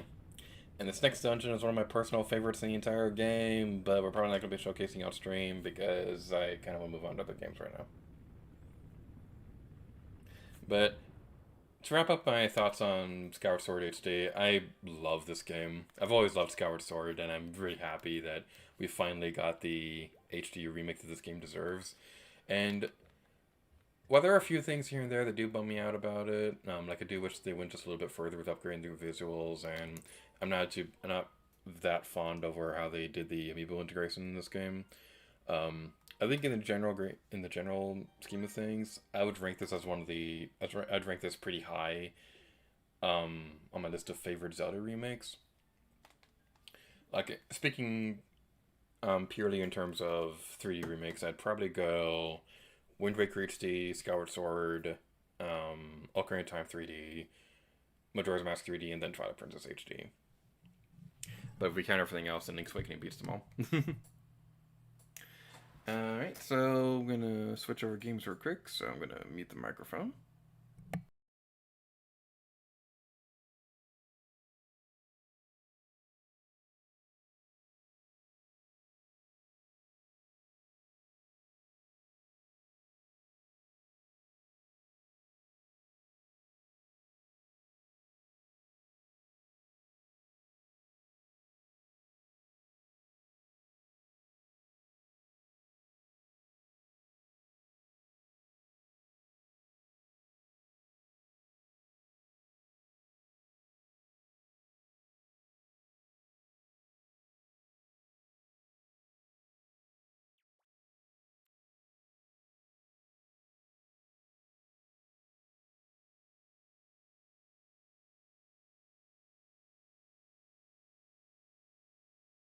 Alrighty then, Smash Brothers is ready. So, for anybody who would like to play Smash Brothers, then we're gonna get started with that in a moment. I'm gonna give everybody a couple minutes to get their games ready, and in the meantime, I'm gonna be playing a couple random matches with CPUs. So this is gonna be a fun time. Goose Gimmick says Sly is a pretty fun series. Have you ever played the Tai series? I only played the original Game & Remastered. I have not played Tai the Tasmanian Tiger. I don't know much about it, though. Goose Gimmick says, I still need to play Spyro 2 and 3, and also Crash 4, despite owning all 3 games. Crash Bandicoot 4, I gotta say, that's my favorite Crash game ever. Like, I already liked Crash Bandicoot in general. I haven't played 3 yet, but Crash 4 is easily my favorite. I love that game so much. Trying to 100% it is kind of a pain though, because there's just so much to go into it and things like that. So I definitely recommend going through a casual playthrough first and then decide if you want to go for 100%. So that's something to keep in mind. I haven't played Spyro 3 yet. Spyro the Dragon 1 is definitely my favorite of the series. Spyro 2 is pretty fun, but I'm not that fond of the mission structure in that game. And also has Hunter, who's like my least favorite Sparrow character of all time. Hunter and Moneybags, those characters kind of suck. Alright, let's take care of that. Take care of you, and attack you. That is sad. There has been it. The real question to be asked. Sorry if I'm singing. I just really love the song. Okay, I'm not doing too well, but we can salvage this. Joker's air game is so good. Just in general, Joker is really, really good. What the heck?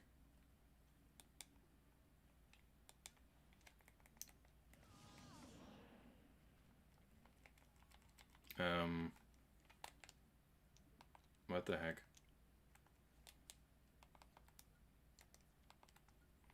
I hate that. I hate that I have to manually change it whenever the thing disconnects. Okay, I was a little worried that something's going on with my controller because I literally just got these not too long ago. I'm playing with the super awesome Skyward Sword Joy-Cons, and I would have been not that happy if they were having problems, but they just lost connection for a second. That usually happens, unfortunately.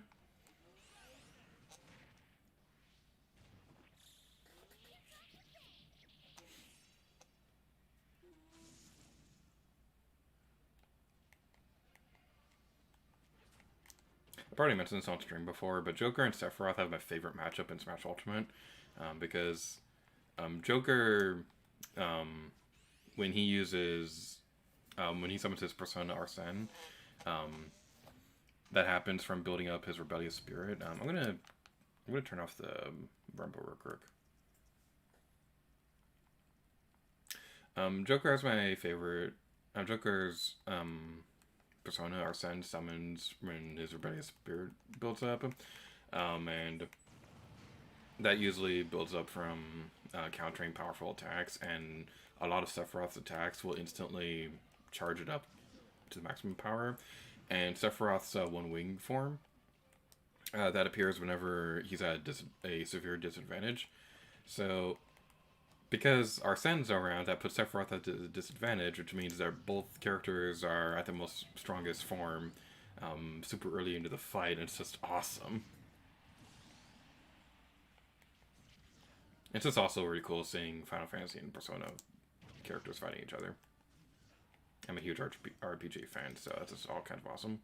Oh, come on! You did not get to dodge that. That would have been awesome. I was also kind of hoping to save that at the end so that we could have had an epic ending, and we died.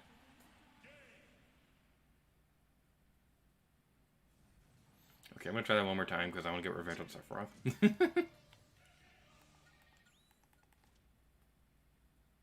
Alright, we'll play one more time, and then we'll set up an online room for all the lovely people to play along. Let's go with an Earthbound stage. And just for you, Creepers Gaming, we're going to have a Pokemon stage.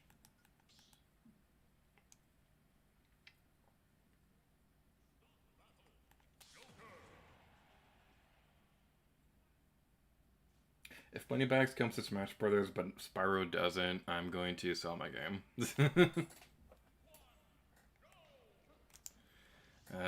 Why does Moneybags exist? Like that right there. That attack, well, that wasn't even the fully charged version of Sephiroth's neutral special. And that instantly activated Arsene. So it won't be long before Sephiroth's one wing form appears. And I love this matchup so much. It's also funny seeing these two characters fighting on this stage specifically because Earthbound is definitely a serious game. It does have comedic elements and things like that, but it handles a lot of very serious subject matter. But seeing them fight on this kind of adorable and pink stage, it's kind of funny because Sephiroth is, you know, the guy that like kills Aerith and things like that, and Joker's from an M-rated RPG. They're both PlayStation icons. It's pretty funny. We're gonna get KO'd from that. Like, just look at that screen. Joker looking at Sephiroth's final form from Final Fantasy VII. That's just awesome.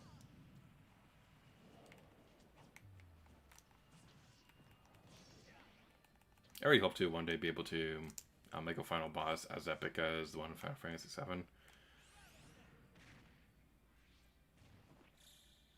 Like, obviously I have a lot of ideas for final bosses and just video games in general, but I don't want to talk about it right now because talking about ideas like that, like, I'd rather, like, actually make the thing happen and then talk about it, because, like, I don't want to spoil the ideas I have, because I have a lot of ideas, but yeah.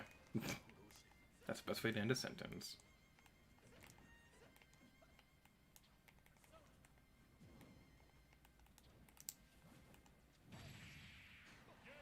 If I waited a little while longer, I could have had my final smash. But oh well, this feels pretty cool. And Joker wins. Oh yeah. Gerber's Gaming says, Moneybag is the greediest character in gaming history. That makes Tom look good. Yeah.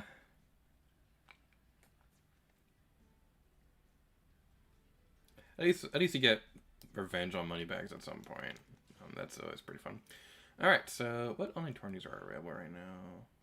It's a Smash tourney. I really, really wish the one-on-one was always available. It's like the one good online mode in this game. But we're going to be setting up a battle arena real quick, so let's set that up. And we're going to be setting up a password because I feel like it. And where are things are tries custom stage edge.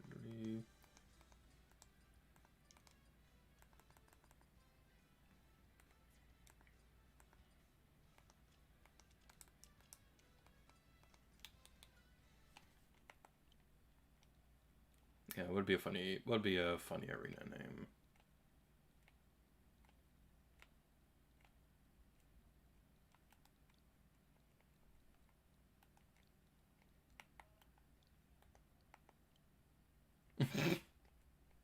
Okay, the default thing after. Wait! I have an idea. Let's do this.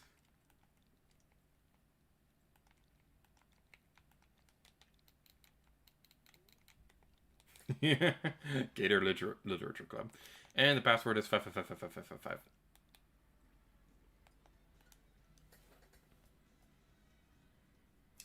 Alright, the arena has been set up now, so whenever people want to join, feel free. We probably won't be doing this for too long, though, because it's already starting to get a little bit late at night, but we'll play for a couple rounds, and it's going to be fun and awesome. Alright, let's go like that.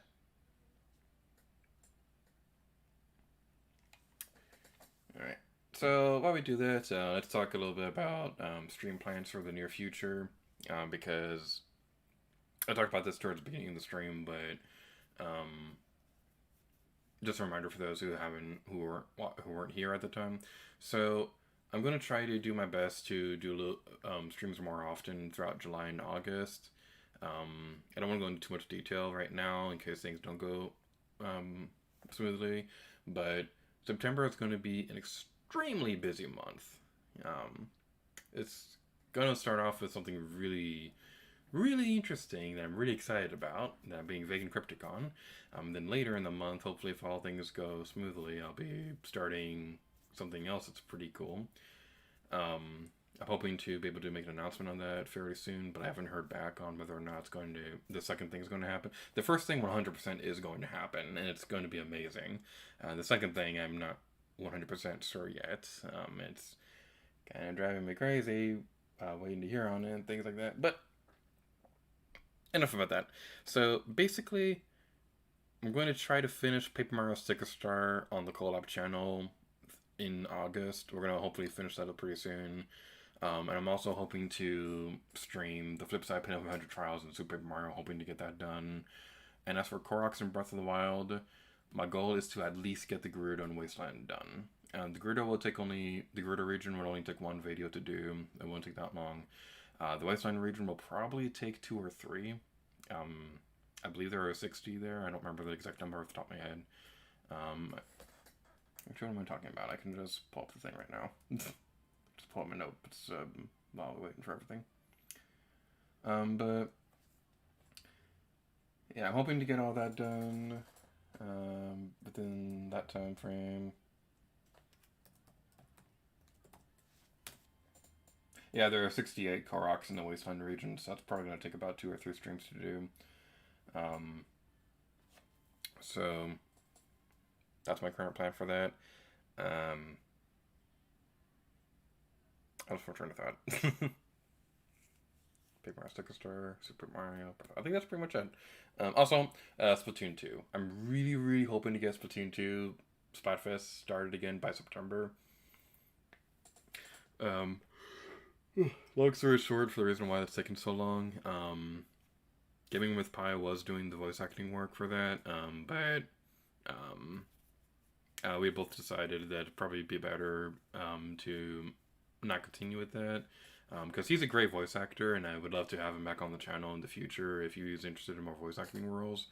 But the timing of it is just not good right now, so we're looking for somebody else.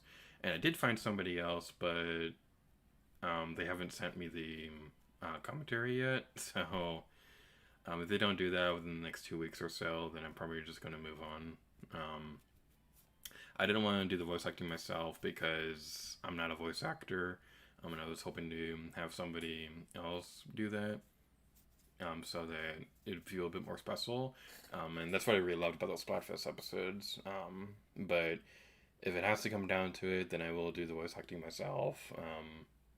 So yeah, that's when it's going to be interesting. Greg Herbs Gaming says, excited for PAX. Yeah, I'm looking forward to PAX West. Hopefully everything turns out smoothly. Come play Smash Brothers. Room's open and everything, so just waiting on people to come in to play Smash and stuff. I'll give it a few more minutes, and if nobody joins the room, then we could probably move on to another thing. Or call quits for the stream because it's late at night and people are texting me about food.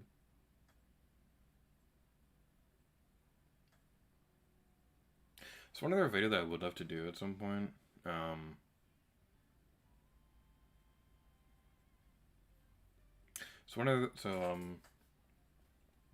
words. One other video that I'm hoping to do before September is, I mentioned a while back that I wanted to do like a video tour of my office, and I think I might do something like that, but to a different degree, because maybe not the entire office, but maybe just like the things actually people would actually care about, like the video game collection. So with the video game collection and all, the thing I'll be focusing more so would be like my personal favorite parts of the collection. Talk about stories of finding things like the Operation Rainfall games or the Tokyo Mirage Sessions Special Edition. And also give me a chance to show off the Cypher cards for Fire Emblem or my Pokemon trading cards. I only have 4 Pokemon trading cards, so it's probably not that worth bragging about, but it still might be fun to do something like that. And basically the idea is that I'd update it over time, like maybe a year from now I'd show an updated version, showing how different it's become, because my gaming setup changes all the time. Let's change the music. It's been playing Persona music for a while. Let's do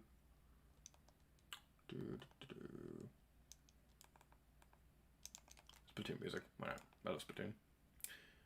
Let's go with Urban Flow. I love Urban Flow.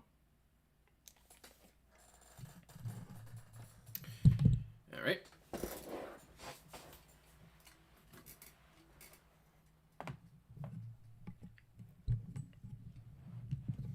So those are basically all the plans I'm hoping to accomplish within that time.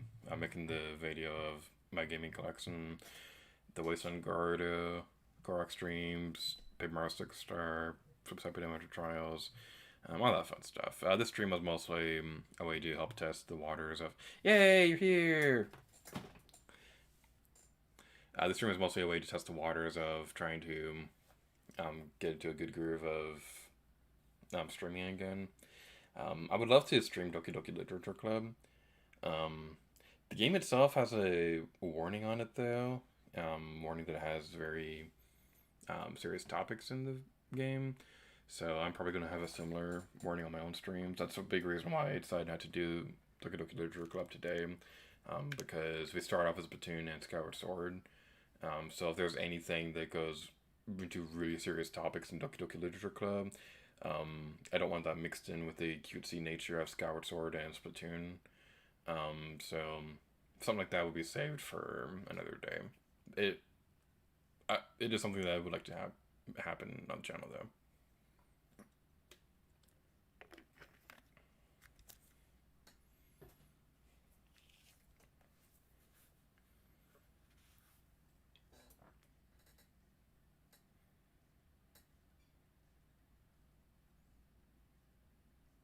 I love this music. Ebb and Flow is one of my favorite Splatoon songs ever.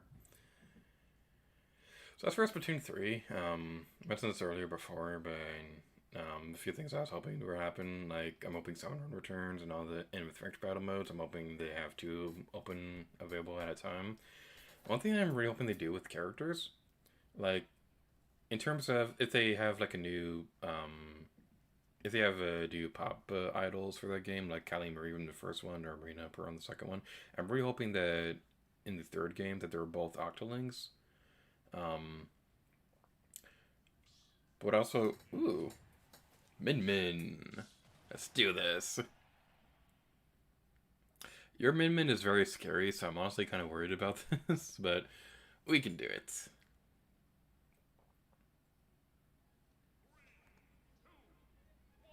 Ah, Pokemon stage.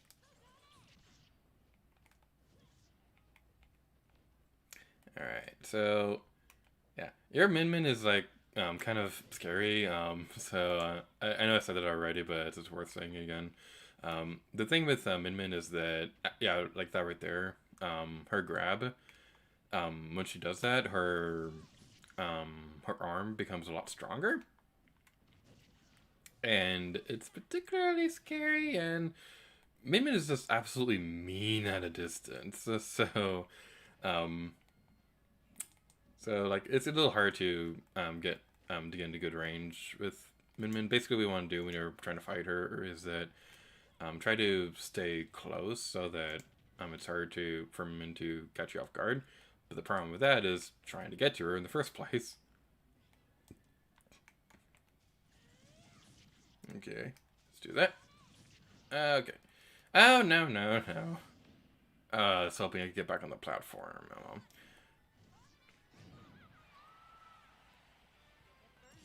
Okay, switch back to Mithra. And the thing with Pyra and Mithra is that that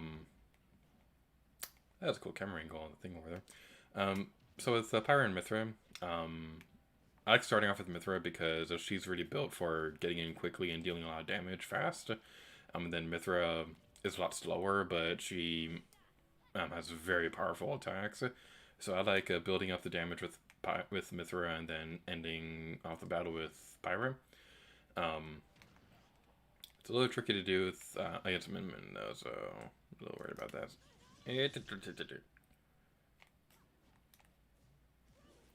That didn't work as well. Oh, Abby.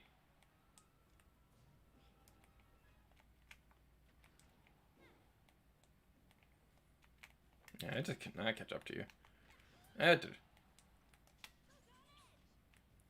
See if this will work. Okay, that's good. I was trying to do a combo. It didn't work. Okay, I'm going to switch over to Pyro quick to see if that can help.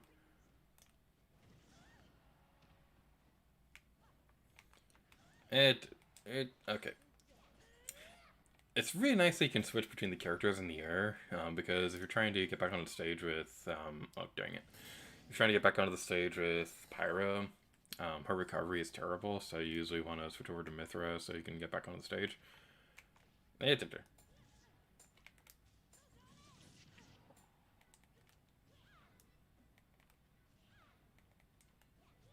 Oh, why did I do a down attack?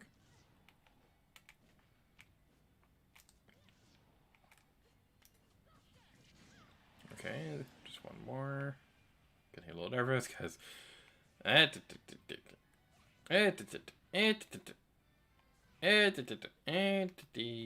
we go.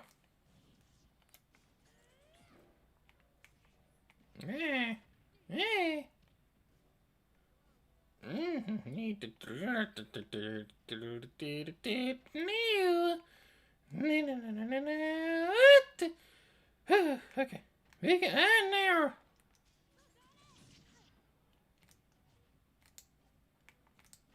Alright. Oh, that's cool. Okay, let's try this. That didn't work. Ah!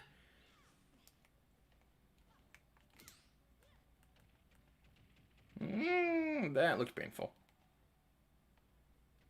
That is especially painful. I was trying to do a grab and it didn't work. Okay, I gotta change my strategy. I'm getting too predictable. Dang it! Why did you grab onto the ledge? Dang it! That was a good one. That stab kicker was gaming. Like I said, your Min is very scary.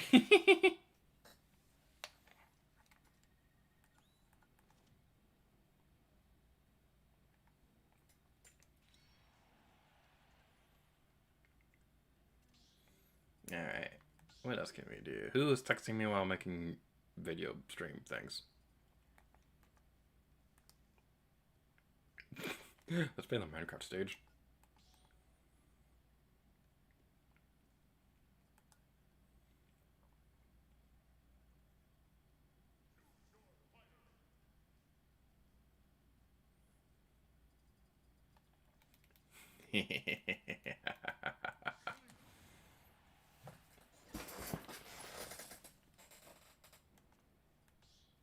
That's the perfect plan.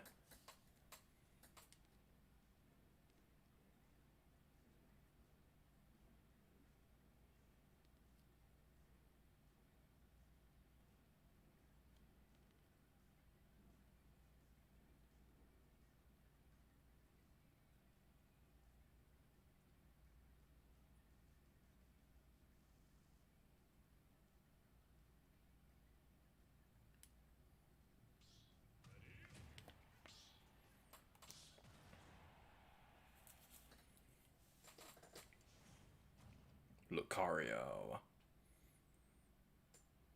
I don't know much about Lucario, but it's a cool Pokemon. I don't particularly like fighting against it though, because it seems like one of those Pokemon. It seems like one of those characters in the game where I cannot be good at this character no matter what I do, and no matter how much I try. But it seems like every dang it, your up special is singing. It seems like one of those characters where I can never be good with Lucario no matter how much I try. But it's always one that you always get destroyed by when I'm playing online. One cool thing about Lucario is that its aura becomes more powerful when it takes damage. So I know Game Trump 3000 when she was doing her Smash Brothers Spiritless run, she was doing a thing where for tougher stages, Lucario would intensely take damage. So for like Gleam's super powerful attacks, Lucario's jumping and recovery could get out of the way in time.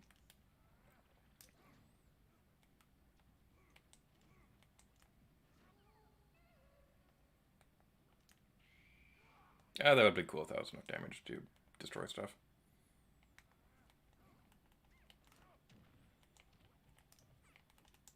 Jigglypuff is a surprisingly good character in this game. Like, Jigglypuff was never really that great in Smash. Like, it definitely is one of the most aerodynamic characters in the game, which is always really fun. The Enderman in the background kind of zips around, kind of creepy like. I haven't played Minecraft in a while, so I don't remember what Enderman actually is like.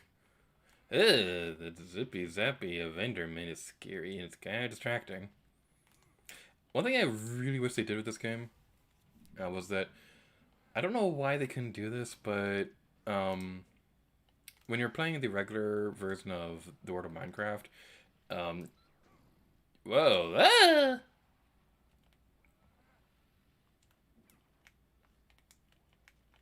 when you're playing the regular version of the World of Minecraft, you have different environment and biome things you can do, where you can have a snow world, a desert world, and things like that. But when you're playing on Omega stages or things like that, it's always locked to the grass world, and it's so boring. Why can't they change it? Like, they could have done, and it's just drives me crazy. But I will say, it is truly incredible just how much work they went into bringing Minecraft into the game. Because they had to rework every stage in the game to make Steve work, with the planting the blocks and things like that. And they also wanted to implement a system where you can import your actual Minecraft worlds into the Smash stage, which would have been really cool. And if Minecraft was going to be available in the game from the base launch roster, they would have definitely gone through the effort to do that. So if Steve returns in the next game, then... Okay. Whee! I could keep doing that forever, but that is not good gameplay.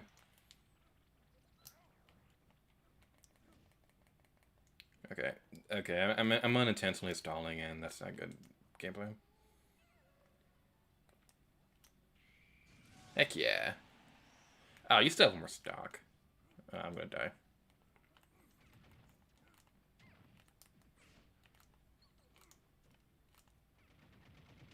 So, like, Steve is weird in Smash because I'm not into Minecraft at all. Like, I'm not that big a fan of Minecraft, and I don't really like playing it by myself, and everybody that I know who does play Minecraft, they play on Java, which can't play with Switch, so...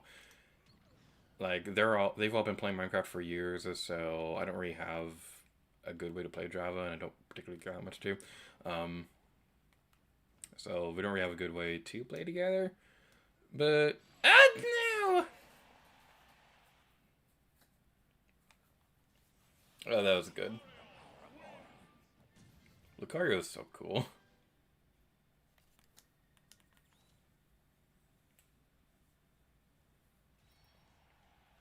Like, I'm not that big of a fan of Minecraft or anything like that, but it's one of those things where even if I'm not particularly that fond of the game itself, it's still really cool to see how they got Minecraft into the game.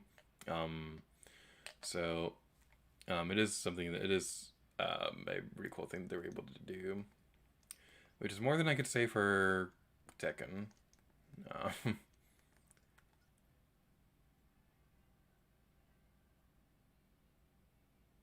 Okay, there's a song I was thinking of. Like, I'm not that fond of Tekken, but just for the fun of it, we're gonna try playing as Kazuya.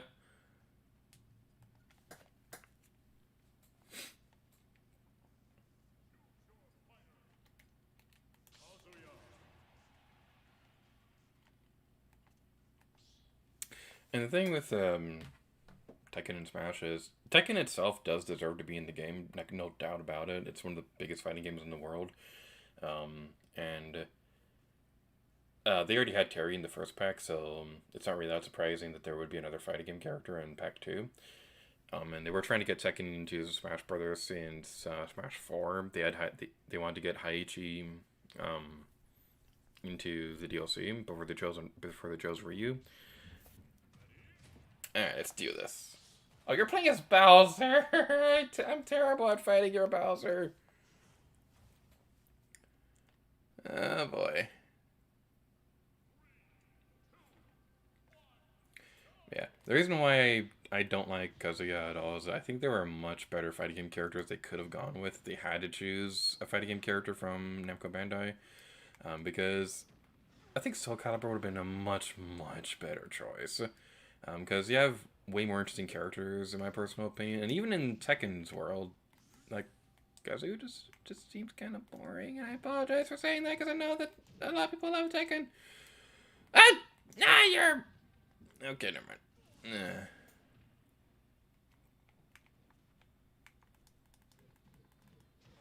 Okay, it's... a lot of special things you require tilts, and I'm not very good at quickly doing tilt attacks.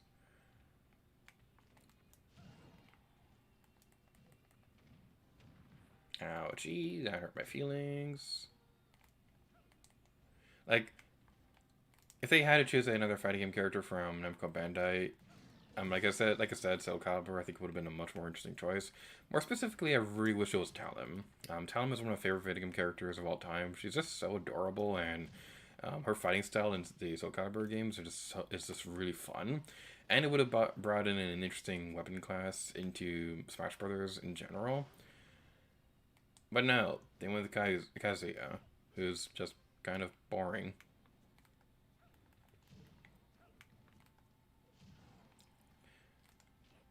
Ow! Whoa, that was savage. Dang, that was a savage attack. Like, there was like, oh man. I'm genuinely really impressed about that. Okay. Alright.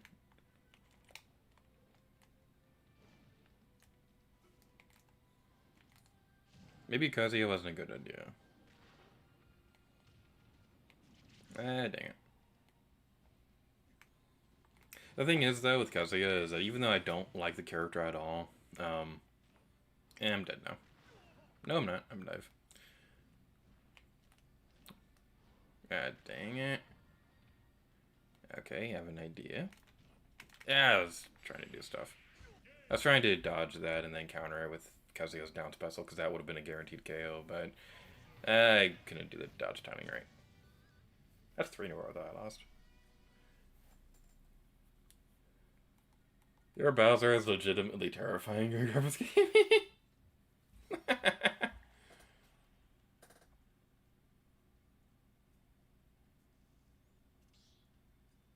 Yeah, that was a good round. Let's do a couple more and then we can call it quits for the night. Let's go with Terry's stage, because Terry is actually a good character. I'm sorry, Tekken fans. I know, because he is a very important character and all. I just don't like Tekken. I'm sorry. But, like, even with all that in mind, like, I don't really have a whole lot to complain about with Kazuya actually being in the game. Because even though I don't particularly care that much for the character, literally the previous 2 characters before Kazuya were characters that I like absolutely love. Sephiroth is one of my favorite video game villains ever, and Pyra and Mithra were literally the characters I was hoping to be in the game the most. So I'm just really happy that those 2 were in the game. So because they were like literally the 2 characters who made it into Smash right before Kazuya did, I don't really have that much to complain about when it comes to Kazuya being in Smash. Like, as it is, I don't really have a problem with most characters in the game. Like, the only one that I would say that, like, if I had to remove a character, the only character I would actually remove would be Ken. Because Ken is just a less fun Ryu, and if they had to have a second Street Fighter character in there, there are so many better characters they could have had. Like, Chun-Li, for example. She would have been way better of a choice than Ken. I think she was considered for a while, but the problem was that they didn't really have a whole lot of development time to work with, so they had to work with Ken.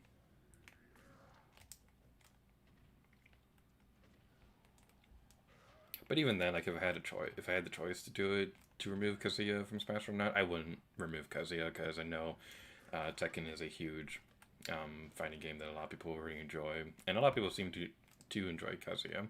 It's just I don't particularly think he's that great of a character. Which I'm sure a lot of people would say about some of my personal favorite characters in the game. I was trying to do the kick attack on your head, but I jumped it a little too high.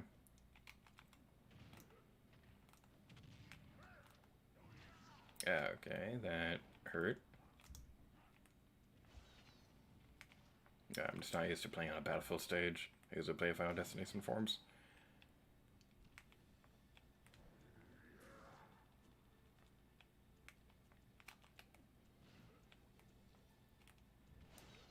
Haha.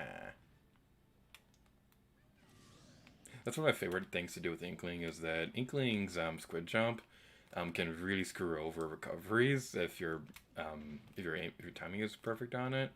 But the main thing when trying to do that is, like, if you do that against somebody who has a counter, it can be difficult to do that, because they'll counter that and then they'll be able to recover anyway. But then you're a bit stuck in free fall. But thankfully, squid jumps on their own, if they're countered, they're not usually powerful enough to KO you if you get countered by them. That attack right there is powerful enough to KO me if I'm not careful though, so I gotta be careful with that. And okay, I should probably stop talking so I can focus. There we go.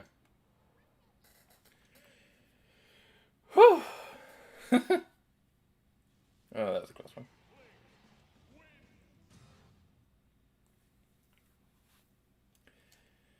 Alright. Yeah, that was fun. So you want to now? I have one. Let's try best out of 5.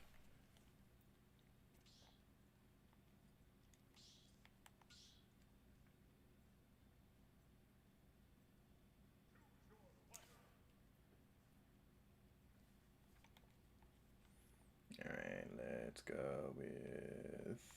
Who would be a funny one to go with?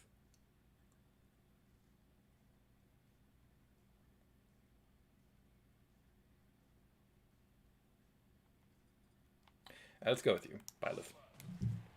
I love Byleth, and Fire Emblem Three Houses is like one of my favorite Switch games right now.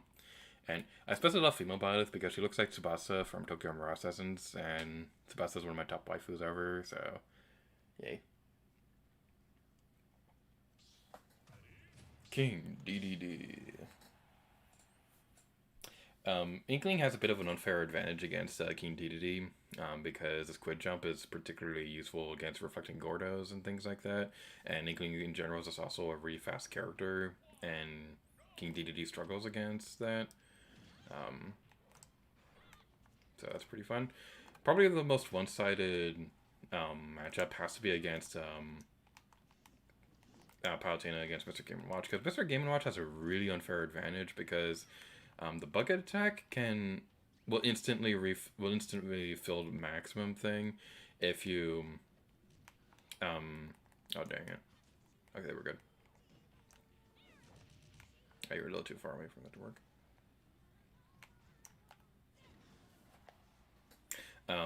It will instantly fill up the bucket. Ah, dang it, I tried dodging. It'll instantly refill the bucket, so it's a particularly mean thing to do. Alright, let's do that.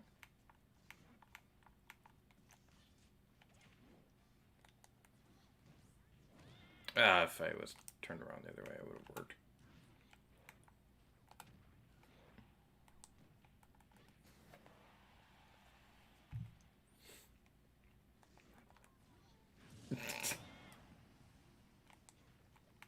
Athena in the background is just so cute. I was already hoping she would be the SNK rep in the game instead of Terry, but Terry's a pretty fun character, and Athena did appear as a background character, and that's always really fun. She's my personal main in SNK Heroines Tag Team Frenzy, which I know is not that great of a fighting game, but I still really like it. It's kind of like a guilty pleasure game. Ah, dang it. Yeah, I'm not doing too well. I gotta get better. That's the second time you killed like that. Why didn't you shield?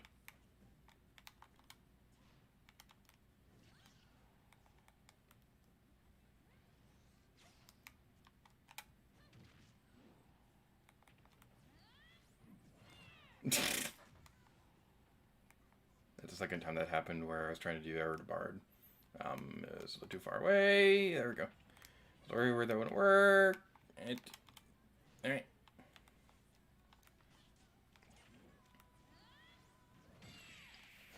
Whew! Oh boy, that was difficult. But we did it! Yay!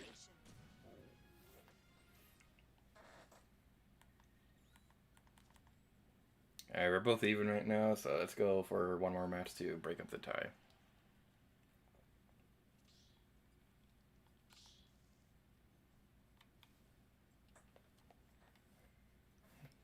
Alright, what would be a fun stage? Let's go with the personal stage.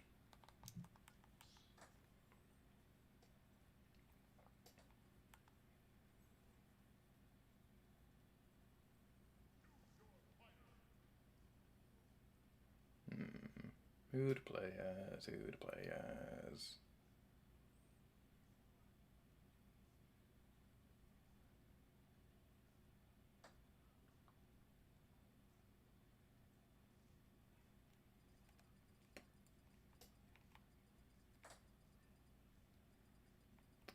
Let's go with Zelda.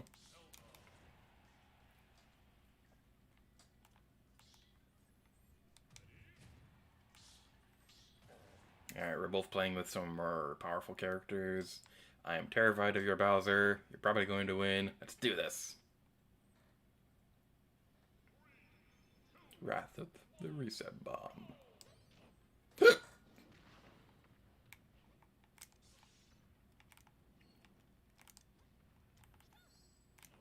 Oh no. Wait, that hurt my feelings.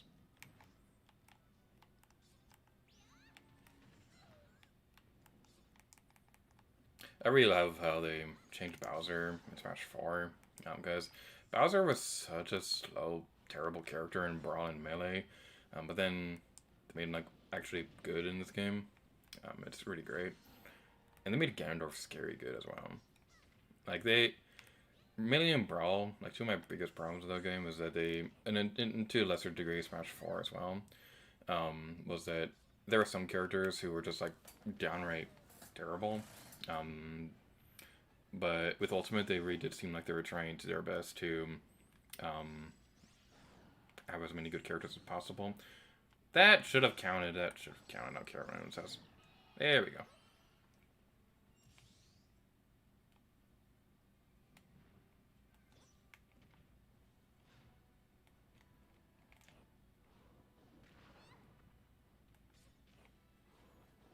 Alright, now you're spamming that attack, so...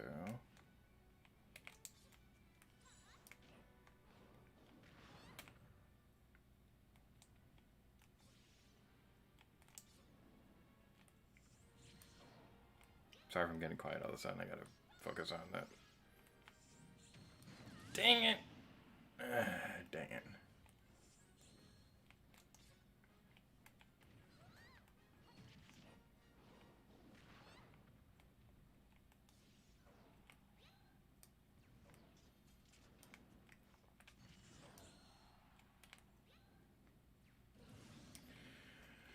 Whew, alright. We can do this.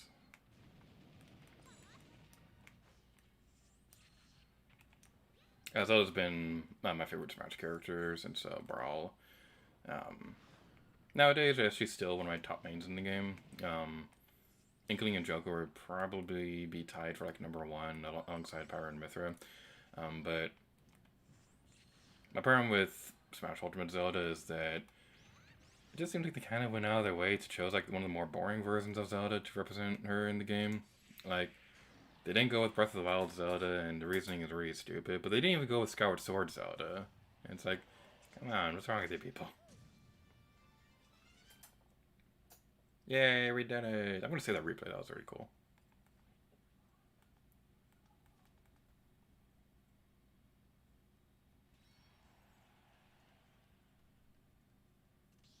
Do you want to go for one more round? Oh, okay.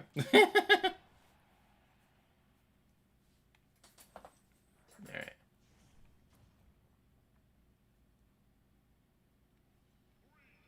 And it's the same stage. Alright, let's do this. Okay, I really don't think I'll be able to repeat some of my luck from the previous round. Hey, game. There we go. Okay. I don't think I'll be able to repeat some of my luck from the previous round. So I'm not sure how well this is gonna turn out. Ah, we.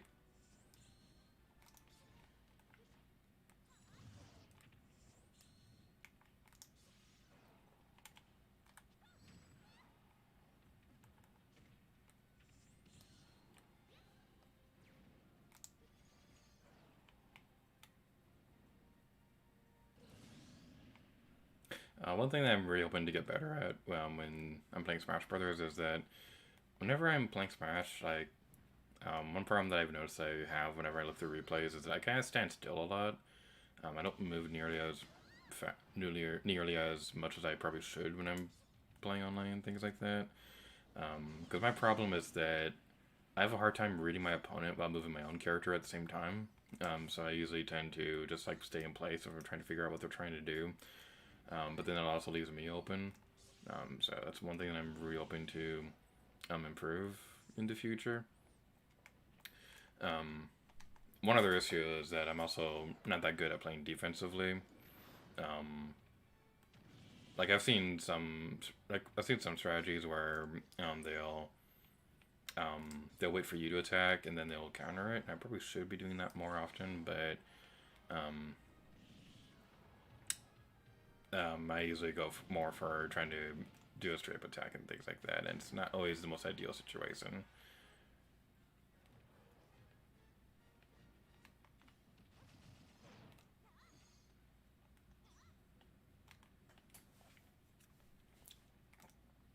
Harry.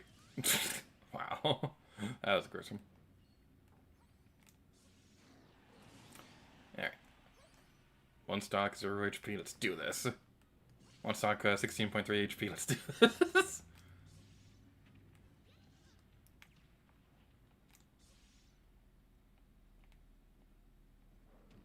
No, no, no, no, no, no, no, no, no, no, no, no, no, no, no, no, no, no, no.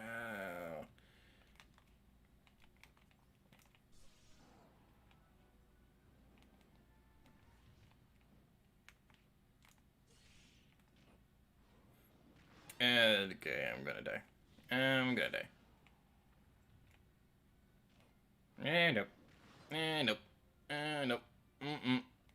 One more attack and I'm dead.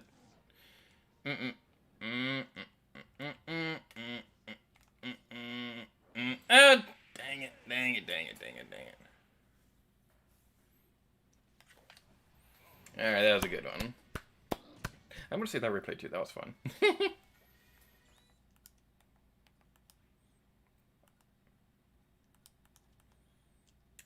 Alright, so that's probably going to be it for this stream. That was a lot of fun. We're both pretty evenly matched and things like that. Your Bowser is absolutely scary. So, sorry, it's stretching. Do I want to go for one more? Okay, we'll go for one more round, and I'm going to choose the dumbest character I can think of. This one will be my last one, though, so... that would be a fun thing to do. Let's go with Shantae music. I'm gonna choose the dumbest character I can think of, and this will be the last character I will play for the match for the night. Because it's getting pretty late and things like that. And I'm getting sleepy.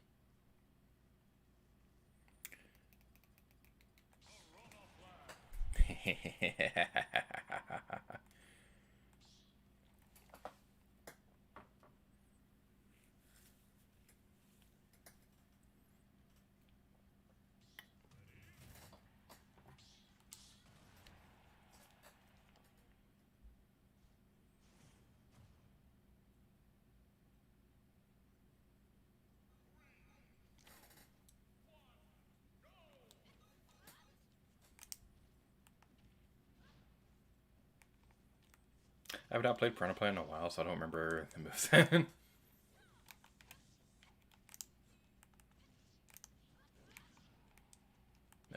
Probably was the best idea because Lucina's kind of scary.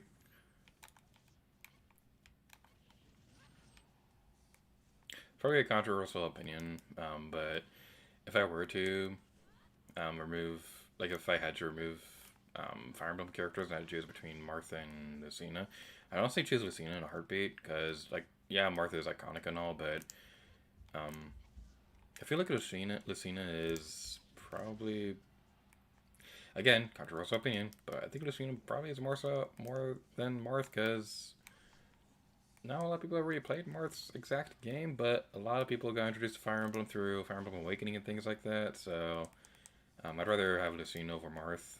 That, and also Lucina's hotter. So, that's what I'd personally go with. Personally, I personally don't think the amount of Fire Emblem characters in the game is that big of a deal, because you already have like Pokemon and Mario characters who have a lot of characters in Smash as well. If anything, I really wish they just have more Zelda characters. Because it's kind of ridiculous that there hasn't been a single Zelda newcomer in Smash since Brawl, and that was like 2 games ago. Um, it's ridiculous that there hasn't happened yet, and I'm really bummed out that there hasn't been one in any of the DLC characters. And it's honestly kind of a big reason why I'm not that happy that Kazuya's in the game, because it feels like, I don't want to say he stole a spot or anything like that, because that's just silly, but it just seems like with only a few characters left, when a disappointing character like that happens, it's a little bit hard to take in. But we already have like a bunch of amazing characters. Like Inkling and Pyra are 2 of the bigger ones I was really hoping for. So even if there is no Zelda character or anything like that, or even if we don't get Lara Croft, I'm still perfectly content with the characters that we did get, because a lot of the ones that ended up in the game were ones I was really looking forward to. And even some of the ones that I didn't know I was looking forward to, like Joker and Sephiroth, I would never have thought they'd be in the game, but that was pretty cool that they end up being in Smash. If you're buzzing in the background, I apologize for that. It's the washing machine outside my room. It gets pretty loud and stuff like that. Actually, that's not the washing machine, that's the fan in the hallway. Whatever thing that's coming from. There we go. Darn it. I didn't see you do that.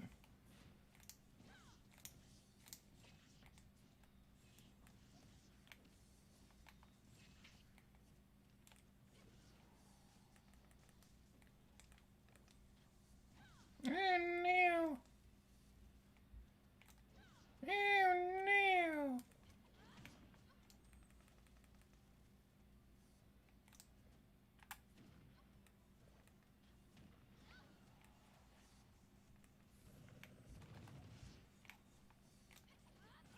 I love this song that's playing. Like, I'm really happy that Shantae did get a Mii costume, even if she wasn't playable. I think I mentioned this on Twitter at one point, but if it was up to me, I would have reversed the thing. How I would have made it so that Shantae was the playable character and Kazuya was the Mii costume instead. But that's just my personal opinion, and I know a lot of people would disagree with me on that, but I just personally really like Shantae way more than I like Tekken. So hopefully in the next game, Shantae could be playable. That was a pretty good round. Alright.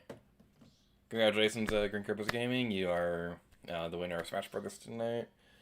You played some really good matches. Like your Min Min and Bowser and Nacino were all pretty great. So that was a lot of fun. So thank you for joining us tonight. We'll definitely have to do more streams like this in the future where we just play games together, because it's just a lot of fun. Alright, so that's going to be it for today's Gator stream. So thank you all for coming. I know this was last minute. We are going to hopefully make these things a bit more come and going in the future, especially in July and August. I don't know when the next stream is going to be. It's likely going to be this weekend, and it's 99.8% sure going to be Super Paper Mario Flipside Pit of 100 Trials. If it's not that, then it's going to be a Paper Mario Sticker Star stream on the collab channel instead. It's going to be one of those two. Maybe a Breath of the Wild Korok stream instead. I don't really know. So, yeah, thank you all so much for watching tonight. Actually, you know what would be a good stream? I just got a new Pokemon Snap recently. That might be a good one to stream at some point. I don't know. Anyway, so thank you all so much for watching tonight's Giga stream. Stay tuned to the channel for The Legend of Zelda: Breath of the Wild and Super Paper Mario. The next Super Paper Mario video is going to be a few hours late than usual because I forgot to render it yesterday. So I had to take care of that earlier, and I got to upload it soon. So that'll be uploaded pretty soon, hopefully.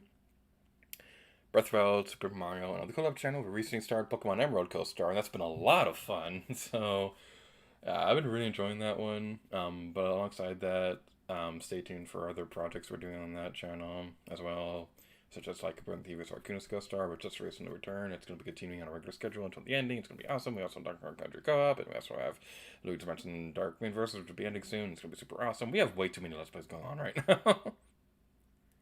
So thank you guys so much for watching, and until next time, Lady Gear to you. Oh yeah.